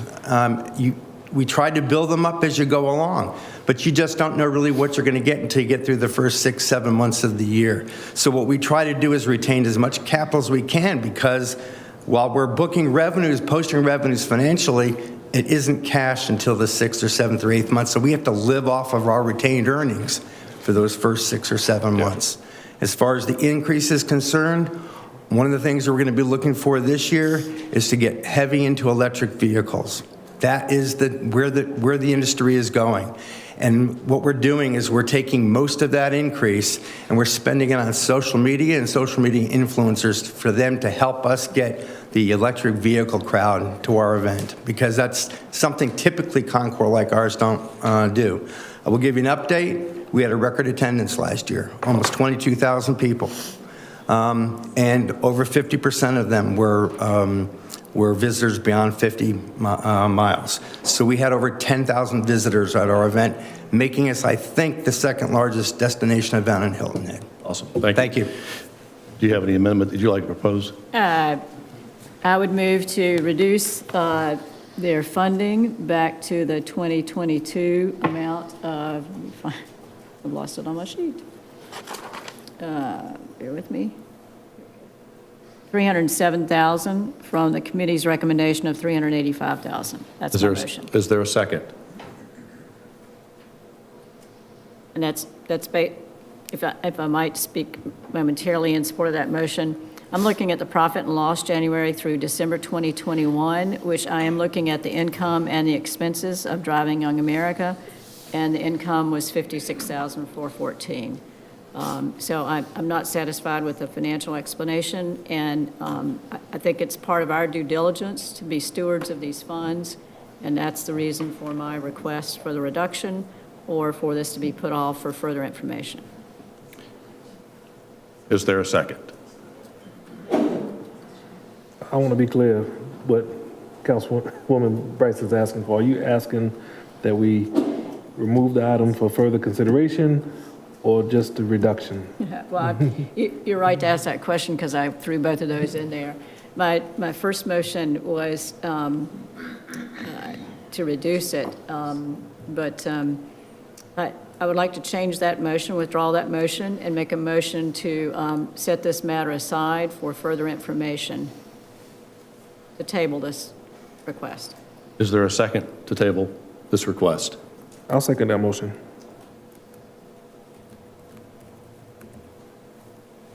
Okay. Crystal, will you call the roll, please? Is there discussion amongst town Pardon? council? Was there discussion amongst town council? Yeah, well, discussion. I think there's no discussion and a motion to table. Okay. Correct on Robert's rules.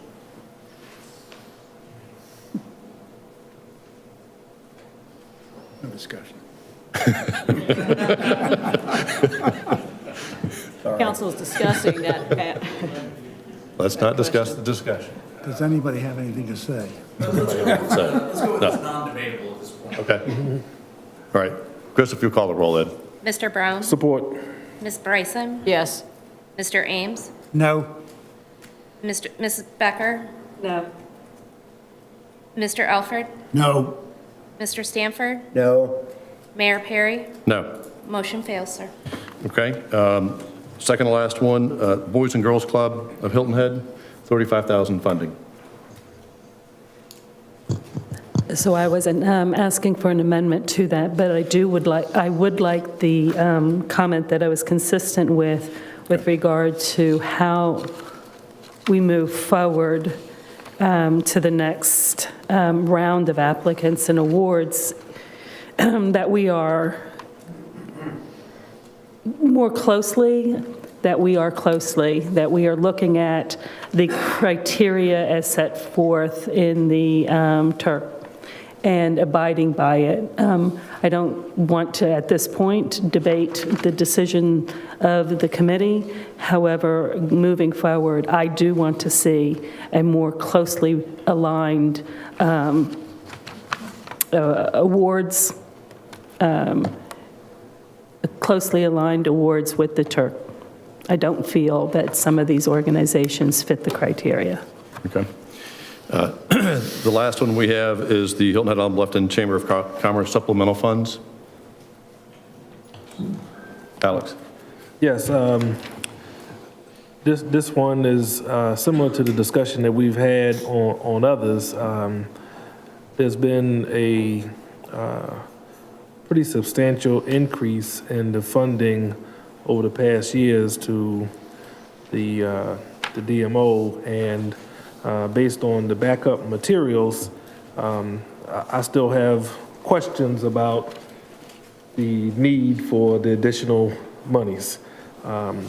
So this is one that I'm definitely proposing that we, I guess the proper term that we've been using today is table for more discussions at a later date. Okay. Is there a second? Second. Okay. Discussion?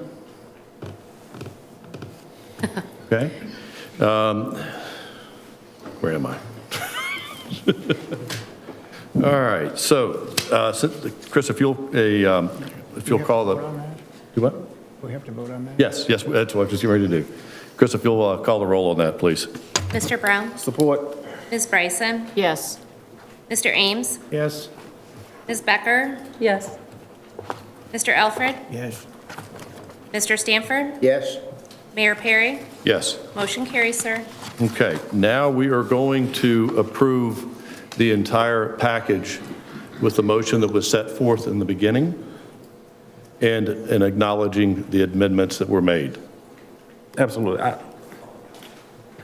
But first. Yeah, I've got just one question for Mr. Flocker, the chair. I thought I heard you say that, I guess that there are 7 TURC requirements, but the committee has added an 8th? No, there's eight sections in the TURC Okay. categories. Yeah. But I'm gonna make sure I heard you correctly, that there's now a new criteria that the committee is considering? No, we've asked groups to consider how much they work together, the collaboration. Okay. To see if they're, but that has not been necessary at this point because of the funding. Okay, is that a Turk requirement? No, it's not a Turk requirement, no. Okay. It's a requirement just like, it's kind of like any guidestone that we would have. We're looking for best practices ourselves because we understand that these dollars are measured. If we don't have 3.1 million visitors next year or whatever it might be, we're not going to have that money. Sure. Okay, thank you. Mr. Mayor, I would ask that we set forth a meeting with the F&A committee to discuss parameters around ATAX distribution before the ATAC committee gets ahead of council and starts to provide their own criteria to manage funding. Okay, I think that's our job as policymakers. Okay, great. So before they move forward, let's discuss it at the committee level. Okay, thank agreed. Public comment. Unless, John, you want to say something first. Okay. Public comment.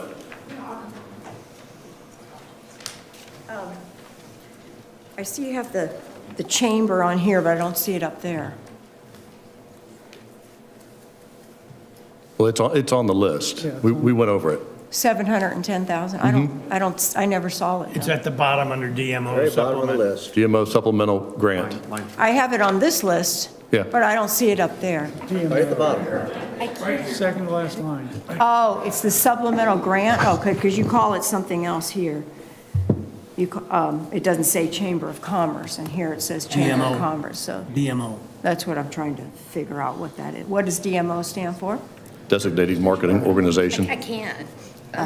Okay. All right, thank you. Okay. Any other comments? Mr. Hoagland? Why would it list the chamber like everybody else, like it does in this sheet, 223? Also, this Hilton Head Golf magazine that you see around, it's got a hiltonheadgolfisland.com that's owned by the chamber. This is tied in with the Low Country Golf Owners Association. It's a scam, it's a for-profit, it's illegal.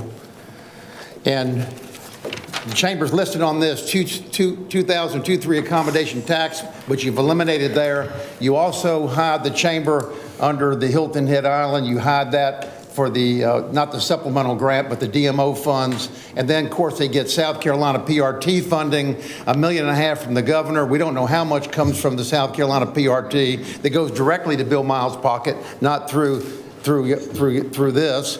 And then we don't know what his profits are from the DMO website in Canada, where he sells advertising tied in with the Golf Association, with Kerry Corbett and Brad Merrow of Palmetto Dunes. It couldn't be any more crooked and couldn't be any more legal. And the FBI and the IRS, it will get involved in all this. They'll look at all this. And you can't just keep on funding all this. You cannot issue tax money to nonprofits that's not used for the promotion and marketing of tourism and tourism-related products. You must make every recipient sign a tax recipient agreement spelling out how ATAX funds can be legally used and all accounting fully reported with receipts and matching invoices. You cannot issue public funds to be used for private purposes, illegal profits like the Chamber and the Low Country Golf Owners Association, period. Private nonprofits might be worthy, heartfelt. The Boys and Girls Club, Long Cove Club, Carmine's Memorial Foundation, the World Affairs Council, Heritage Library, Mitchellville Project. But the fact is, it's illegal. It's illegal to use public funds to fund private nonprofits. These nonprofits must be funded by their private members and their donors, not taxpayers' money. Y'all have to start learning and understanding that public money is for the public good, reason, and benefit. It's not just to throw out like a game of Monopoly and funny money. Oh yeah, give them 100,000, give them 500,000. You know, what y'all need to start doing is learning to spend and live by your campaign promises to spend and protect and approve money like it was coming out of your bank account. That's how I look at it. We're trusting y'all to spend our money, our hard-earned tax money, to be responsible. And you're not being responsible, you're irresponsible. In fact, you're illegal. It's criminal what you do. Any other comments? Seeing none, Krista, if you'll, any discussion further on council? Krista, if you'll call the roll. Mr. Brown? Support.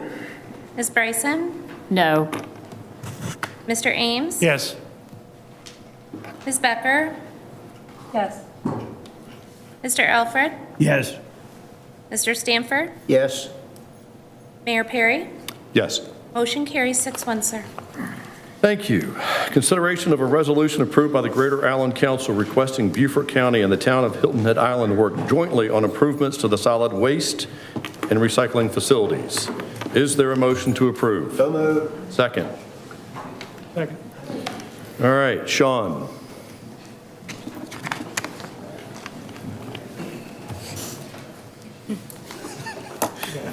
Have until 12. Good evening. Happy to be back in front of you again. I'll try to be brief.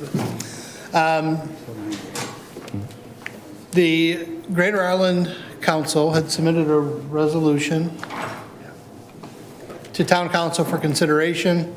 It's the second resolution they've submitted in the past year for consideration. The second resolution focuses on the importance of a southern Beaufort County materials recycling facility and physical operation improvements at the Hilton Head Convenience Center. Both of these would require consideration with town and county CIP programs. I'm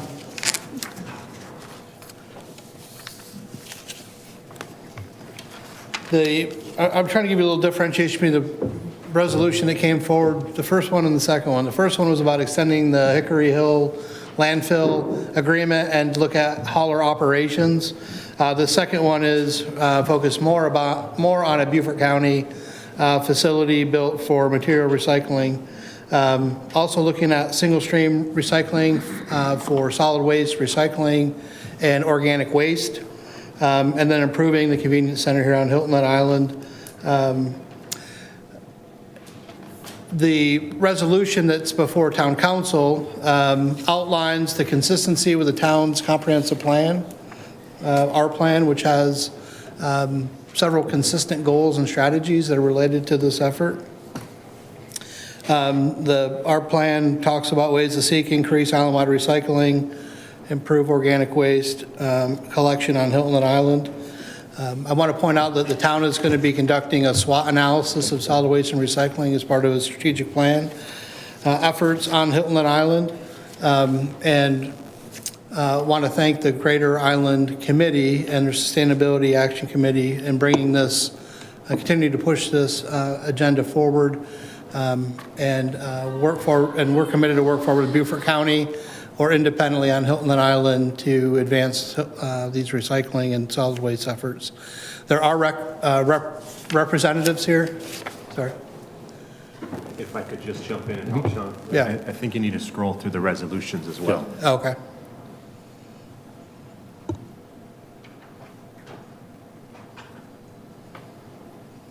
Right, because as he's scrolling, it's important to say that the Greater Island Council provided a resolution. We're going to explain that part, that it came through committee. The committee had passed that resolution forward with a recommendation to Town Council. And then as a result, we've created a resolution of our own for Town Council consideration tonight, fully supporting the GIC's resolution. Yeah, that's correct. Yeah. And we do have representatives from the GIC here, Peter Christian, Mark Baker. We have Neil Desai, the County Public Works Director, also who can speak on this. I can run through the resolution quickly. Again, the focus of the second resolution is on the MRF, on the material recycling facility, and coordination with Beaufort County on its installation, and then working on solid waste and recycling operations jointly with the county. Sean, so would you go scroll back up to the top, please? Yes, sir. So that essentially is the motion. I can make a motion in favor of resolution recommending Hilton Head Island Town Council and Beaufort County Council work together in the development of a new long-term agreement that will secure the landfill and recycling needs of Hilton Head Island and Beaufort County.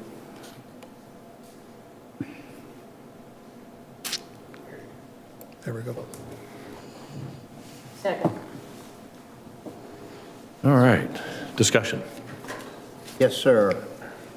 This promotes cooperation between these two organizations, does not require the expenditure of money by the town, or does not obligate the town to take any action. Is that correct? That is correct, other than the action that we would do through our SWOT analysis. That's part of the strategic plan. Yes, sir. Sean, I read something that is different than that. I'm going to have to rephrase my... Yes, sir, my apologies. What was on the screen was the GIC resolution. This is a resolution that's drafted for So I'm going to withdraw my motion. I'll withdraw my second. And I'll make another motion to support a resolution of the Town Council of the Town of Hilton Head Island, South Carolina, publicly stating its commitment to working with the Beaufort County Council to develop sustainable and viable long-term residential solid waste management and recycling initiatives that will improve the efficiency of solid waste disposal, increase the collection of recyclable materials, and improve overall recycling rates, and support the exploration of new waste disposal efforts such as composting on Hilton Head Island and within Beaufort County. Second. Discussion. You want to add that again, Glenn, what you just said a minute ago? I'm just kidding. Mr. Mayor. Yes. I guess this is just a curiosity on my point. I know that we're going to be having conversations around sustainability. We'll have a SWOT analysis as we're moving forward with the strategic plan. During the strategic planning workshop, I'm making an assumption that we will be giving Mr. Orlando some type of direction. And how that direction then folds into this resolution, I'm not quite clear at the moment. And I guess the question that I have for the folks that are presenting the resolution is there some type of time-sensitive matter that we need to do this tonight versus wait until we get our heads wrapped around giving Mr. Orlando some direction? Because I agree with Councilman Stanford, we're not making a financial commitment at the moment, but we're not necessarily understanding our own direction before we give them, I guess, blessings to move along. So I'm just wondering if there's any possibility of them waiting a bit before we approve this. I believe the key word is to develop. I think that leads us to where we're going. It's about developing, so it's nothing concrete and planned, but it's to develop sustainable and viable long-term residential. I would add the comment that this is almost by necessity, and this will become part of the language that we adopt in the strategic plan. So, there we go. Right, and as Josh is doing that, it's really important, and I'll say this, and thank you, Josh, for doing that, because that's so important. I do not want to lose track of what the Greater Island Council asked us through commission, through their hard work to do. I don't want to dilute it. I don't want to misinterpret what they're asking us to do. I brought this forward as a resolution that we would simply, one, state we're in the business, state that we're going to work with Beaufort County. Mr. Desai, thank you for being with us all night tonight. Thank you. But I also think it's important that, as I asked, that we go through, if we want to, and we can do it tonight, if we table it, and I want to go through this as strategic plan, because I think the differential between what Greater Island Council is asking us to do, what Beaufort County is and isn't doing, and what you all would like me to do moving forward. One, we owe you a professional, not a guesstimate, a professional SWOT analysis of our island's solid waste and recycling. I think the great work and the commitment from Greater Island Council is helping us churn us along, right? There's a lot of things on our plate, but this is one of those things that won't be forgotten because of Greater Island Council's resolution and your commitment to that. But I think it's important we slow down and look at the recitals of Greater Island Council. We look at the recitals of our resolution, and we make, as I used to say back home, a nice big snowball and put it in the strategic plan together. That's what I'd like, if I could.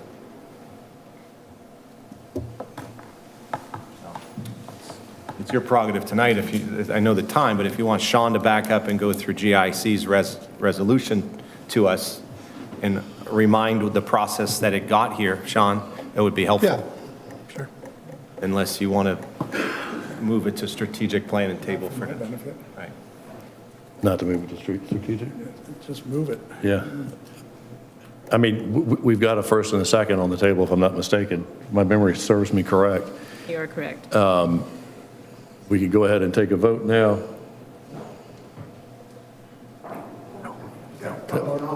Yep. Please don't forget that. Okay, I won't. You ready? Yes. Let me know. Yes. Yes. You ready? Okay. Yes. All right? Most- Maybe this fellow step aside here. Thank you very much.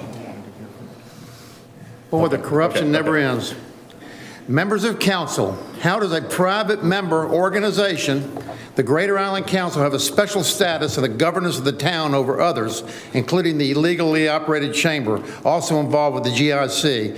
Who are they to be approving any governmental action? The GIC is a secretive members-only organization claiming to be an informed community advocates, but there is no outside review of the accuracy of their advocacy or operating legally. In fact, GIC violated several provisions of the state ethics laws, and I've attached the commission's formal order where admitted to. Allegations were the GIC lobbied without registering as a lobbyist for a road referendum via a proxy called Citizens for Better Roads and Bridges. This was a major concern of county council, and Stu Robbins' emails to his fellow councilmen are attached. Seems the Greater Island Council, in what I call the secretive underground non-elected government group, is funded in part by the GIC, the chamber, and private funds. The reason the GIC has a seat at the table is because Ames and Stanford and Brown and past Councilman McCann, Harkins, and Lennox all belong to it and have all tried to remain in the shadows, but not to mention other officials who have committed fraud, facilitated FOIA and tax fund violations like Dallas, Miles, Chamber CPA Warco, Terry Herron, and now we discover, surprise, county council officials, past Rodman, County Chair Passamet, Vice Chair McEllen, also GIC members. When you hide, the only reason is because you have something to hide. And mortgage broker Perry received campaign contributions from these same chamber and GIC members. According to attached campaign disclosure reports, Councilman past GIC President Stanford donated $200, and he listed retired rather than elected official. Harkins donated $500, cloaking his donation under Legacy Project Services LLC. John Alderman, GIC, $200. McEllen County Council, over $100. Terrence Herron, $500. It's simpler to list those who didn't make a donation to Perry campaign. And then Perry will be a part-time failure and stated will let the town employees, the chamber, and the GIC run our government. It's insane. It's clear. Pay to play, candidate donations, lobbying for the town's pet projects, and cozy relationships equals access to town government and council votes. Therefore, my question is to you, Mr. Perry, how much will it cost me to defund the chamber, eliminate GIC, and get you, Mr. Perry, and this entire council to vote the right way and comply to the law? How much money do I have to write each one of you? Can I pay you to do what's right? I think it's illegal to pay people to do what's wrong. I'm not so sure it's illegal to pay people to do what's right. I'll pay you. How much? Thank you very much. And here's this, and enter all this into the record right here. Mr. Hoagland, for the record, Mr. Hoagland, I have never been a member of GIC. Thank you. I have never been a member. Have you ever attended a meeting at GIC? You ever been asked to attend a meeting? I've served on a committee with GIC. That's all I need to know. I don't need to know anymore. I have another. I don't need to know anymore. I don't need to know anymore. Curtis, I have a question. Is there anything in Robert's Rules of Order that suggests that a public comment on a specific motion has to be relevant? Mr. Ames, you vote for chamber funding. That's crooked enough. That tells me you're crooked enough. I don't need to know any more than that. That's really not Mr. a Robert's Smith. Rules question, that's a town council rules procedure question. Okay, thank you. We'll discuss it. I'd like to make a public comment. Yes. Hi, my name is Grace Smith. I live at 11 Weilers Creek on Hilton Head. I I don't profess to have any expertise in this area, but I do want to bring up just one thing I happened to notice in this presentation, and that is at the top of it someplace, there was some mention about increasing the size of the current, I think they called it a convenience center on Hilton Head Island, which I guess is, the dump. But I would just, and then I didn't notice that in the resolutions and whereases at the bottom. And so I would just like to alert town council to, we're a pretty delicate ecological entity here on Hilton Head Island. And I think we need to be very, very cautious before we get into bed with the county and the GIC and anybody else about there possibly being a sizable increase in our recycling center, convenience center, dump. I know there was another project that kind of came up about this, and there's concerns about groundwater quality and estuary quality in proximity to these waste management areas. So I just saw that, and I just figured I'd like to call you guys' attention to it. Thank you. Thank you. Mr. Desai, we didn't give you an opportunity to speak earlier, and is there anything you'd like to address? I'm here to answer questions. Okay. Anybody have any questions for Mr. Desai? With Beaufort County? Well, yeah. I do have a question. Did you call on someone? No. Oh, I'm sorry. Relevant to Mr. Smith's question, the enlargement, the potential enlargement of the convenience center here, my question really is, A, is that factual?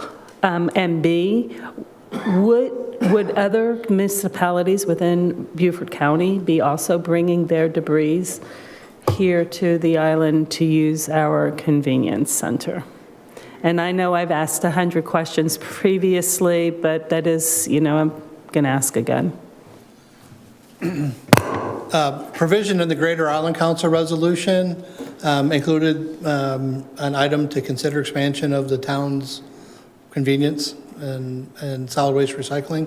In our resolution, let's do the SWOT analysis to determine what Hilton Head needs are and work in partnership with the county or independently to determine what that path would be. So there's no commitment to increase that facility at this time. Mr. Christian, did you have a comment? It's been a very long night Yep. Second for all of that. us. All in favor? And I appreciate your patience and dealing with all of what you deal with. I am a member of the GIC, for the record. I chair the Sustainability Committee for the GIC. It's public knowledge. In that resolution, there were several suggestions, and they were suggestions. The Hilton Head Island Convenience Center is the most heavily used recycling and convenience center in Beaufort County, without a doubt. None larger. And the suggestion is that along with the MRF, which is going in Bluffton, the problem with recycling and with trash collection on Hilton Head Island, and one of the reasons why it failed back in the day, is because of cost. Every truck has to go to the Hickory Hill landfill to offload. The present, and I've told you this before, funding for recycling and for trash hauling to the Hickory Hill is but backwards. If you want to recycle, you have to pay, and that's the residential hauler that goes to the Hickory Hill landfill. If they have trash, the tipping fee is picked up by Beaufort County. So it discourages recycling, absolutely discourages it. The MRF will take recycling, it will package it at the source, and then market it to a user who is going to turn it into either the same item again. If it's an aluminum can, more aluminum cans. If it's plastic, more plastic, but it can be also converted into rugs and other products. That's the reason for the MRF. The MRF will also take long-range residential trash. We'll put it not in a landfill situation, but in a sanitary situation where it's a concrete floor with appropriate drainage, and store it there so that it is far more convenient for folks who are in the trash business to go to that spot, offload their recycling, offload their trash, and then come back onto the island and do it again, and not take an hour and a half to get to the Hickory Hill landfill. It also will be open on Saturdays and Sundays because the Hickory Hill landfill closes at 2 o'clock on Saturday. And when do you think all of the short-term rentals get cleaned, trash removed? It's on Saturday between 10 and 4. So, we're shooting ourselves in the foot. And when we talk about our convenience center, we're not talking about bringing trash to it from off island. It's our trash and it's our recycling, and we have a responsibility to handle it. And it was suggested that maybe that area needed to be expanded. And at one time, Mark, correct me if I'm wrong, there was a plan to make that into a more convenient area to come in because it's so heavily used. And I think that was scrapped because of a spat with the county over long-term use of that facility. I do want to point out, Classified as a spat. I think it was before your time. I do want to point out that Neil, Cindy Carter, myself, Mike Bennett, who had to leave because he has kids he has to coach, and Jeff Buckaloo meet on a monthly basis, and we talk about everything that is going on. And there's also a new oyster recycling area that's going to be at the base of the bridge that we've been working on with lawyers for God knows how long. And I believe it's finally going to come to fruition. And that is an area where the community can collect oyster shells. There's one at Honeyhorn Plantation already. And it's used to rebuild our shorelines and our marshes in an ecological manner without the use of riprap. And they've done it down at Sea Pines. And Dr. Jean Furr, who's the head of Outside Hilton Head, which is one of your recipients for your ATAX money, has been working with us diligently on that project as well. And these are all things that will promote recycling, both from a business perspective and both a residential perspective. And that's where you are. And the details, Councilmember Brown, we can work out, and we'll be happy to work with you. But we've been working on this for several years. And then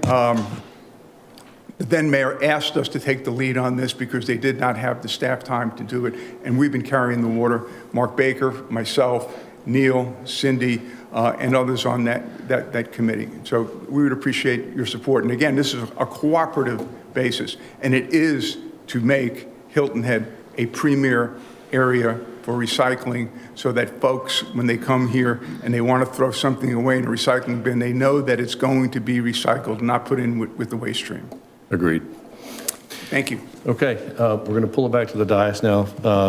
Before you take the vote, Mr. Mayor, just one final comment. I will be very brief in this. The resolution, we've already approved one resolution, okay, in this manner, and now here we are again. And it's not that I'm not supporting us going in this direction. It's not that I'm not supporting being collaborative with the county. What I'm simply saying is the resolution doesn't necessarily speak to us owning the problem, okay? And the mere fact that there are comments made that we don't have adequate staff to solve this is concerning to me, okay? So I want to make sure that we move into strategic planning workshop, giving our town manager clear direction. This is our issue. We're going to take ownership, work with the county, and move forward. This resolution doesn't necessarily speak to. I understand the word develop is in there, but owning the development is not. So I will not be supporting it tonight. Thank you. Okay. Any more discussion? Seeing none, Crystal, will you call the roll? Mr. Brown? No. Ms. Bryson? Yes. Mr. Ames? Yes. Ms. Becker? So listening to Councilman Ames, one of the things that I feel strongly about is that you guys are all on the right track. I don't have any objection to any of the statements that were just made. I think other than the last comment, that y'all would be willing to work with us as we move forward. It really is, from my perspective, that y'all should be working with us as we're moving forward.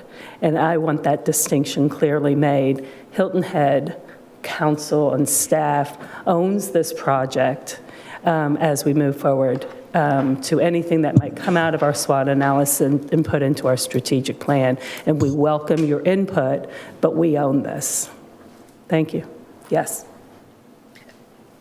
Ms. Becker, that was a yes? Finally, yes. Mr. Alford?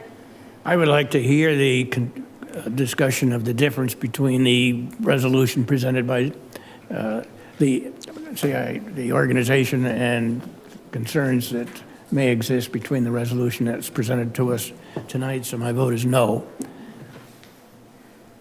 Mr. Stanford? Yes. Mayor Perry? Yes. Motion carries 5-2, sir. Mark, do I understand we need to enter into executive session? Yes, sir. Mayor, if I might, before you move to the motion on executive session, I had asked about one of the items, 11A, subsection 5. I just want to make sure that with regard to appointments to boards and commissions, they were absolutely transparent about vacancies, not particular individuals or their qualifications, but vacancies and the process. I think that's public information. Thank you. Move into exec session regarding Town Council exec session item 11A, B, and C, discussion of personnel matters regarding appointments to board commissions pursuant to FOIA 30-470A1, as well as proposed contractual arrangements concerning the Heritage Classic Foundation pursuant to 30-470A2, and then legal advice on a multitude of items shown through the Roman numerals as it relates to FOIA 30-4070A2 under attorney-client privilege. Make a motion that we adjourn to executive session for the reasons the mayor has discussed. All in favor? Yep. Executive session.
All right, are we all back?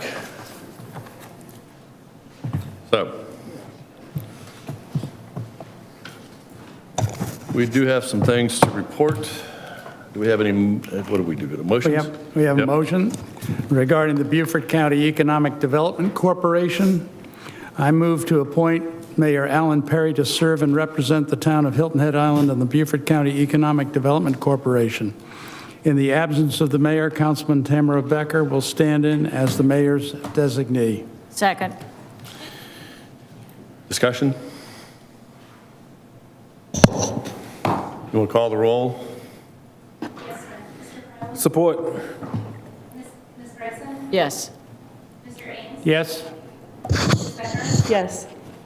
Mr. Alford? Yes. Mr. Stanford? Yes. Mayor Perry? Yes. Motion carries, sir. I have a second motion regarding the North Point Public-Private Partnership Committee.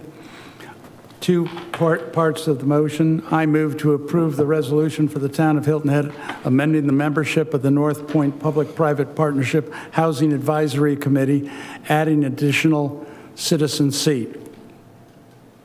I think we should vote on that. Second. Okay, any discussion? Will you call the roll, please? Mr. Brown? Support. Ms. Bryson? Yes. Mr. Ames? Yes? Ms. Becker? Yes. Mr. Alfred? Yes. Mr. Stanford? Yes. Mayor Perry? Yes. Motion carries, sir. Second part of that motion is I move to appoint Glenn Stanford as a town council member to fill the current vacancy of Tom Lennox as a citizen member to the North Point Public-Private Partnership Housing Committee. That's a little bit ambiguous. It says, and to also add Tom Lennox as a citizen member to the North Point Public-Private Partnership Housing Advisory Committee. Second. Discussion? Will you call the roll, please? Mr. Brown? Support. Ms. Bryson? Yes. Mr. Ames? Yes. Ms. Becker? Yes. Mr. Alfred? Yes. Mr. Stanford? Yes. Mayor Perry? Yes. Motion carries, sir. And the final motion having to do with the sponsorship agreement with the Heritage Classic Foundation. I move to authorize the execution of the sponsorship agreement between the Heritage Classic Foundation and the town of Hilton Head Island for the year 2023 RBC Heritage presented by Boeing Golf Tournament. Yes. Second, sorry. Second and yes. Any discussion? Will you call the roll, please? Mr. Brown? Support. Ms. Bryson? Yes. Mr. Ames? Yes. Ms. Becker? Yes. Mr. Alfred? Yes. Mr. Stanford? Yes. Mayor Perry? Yes. Motion carries, sir. Any other business? Seeing none, we're adjourned.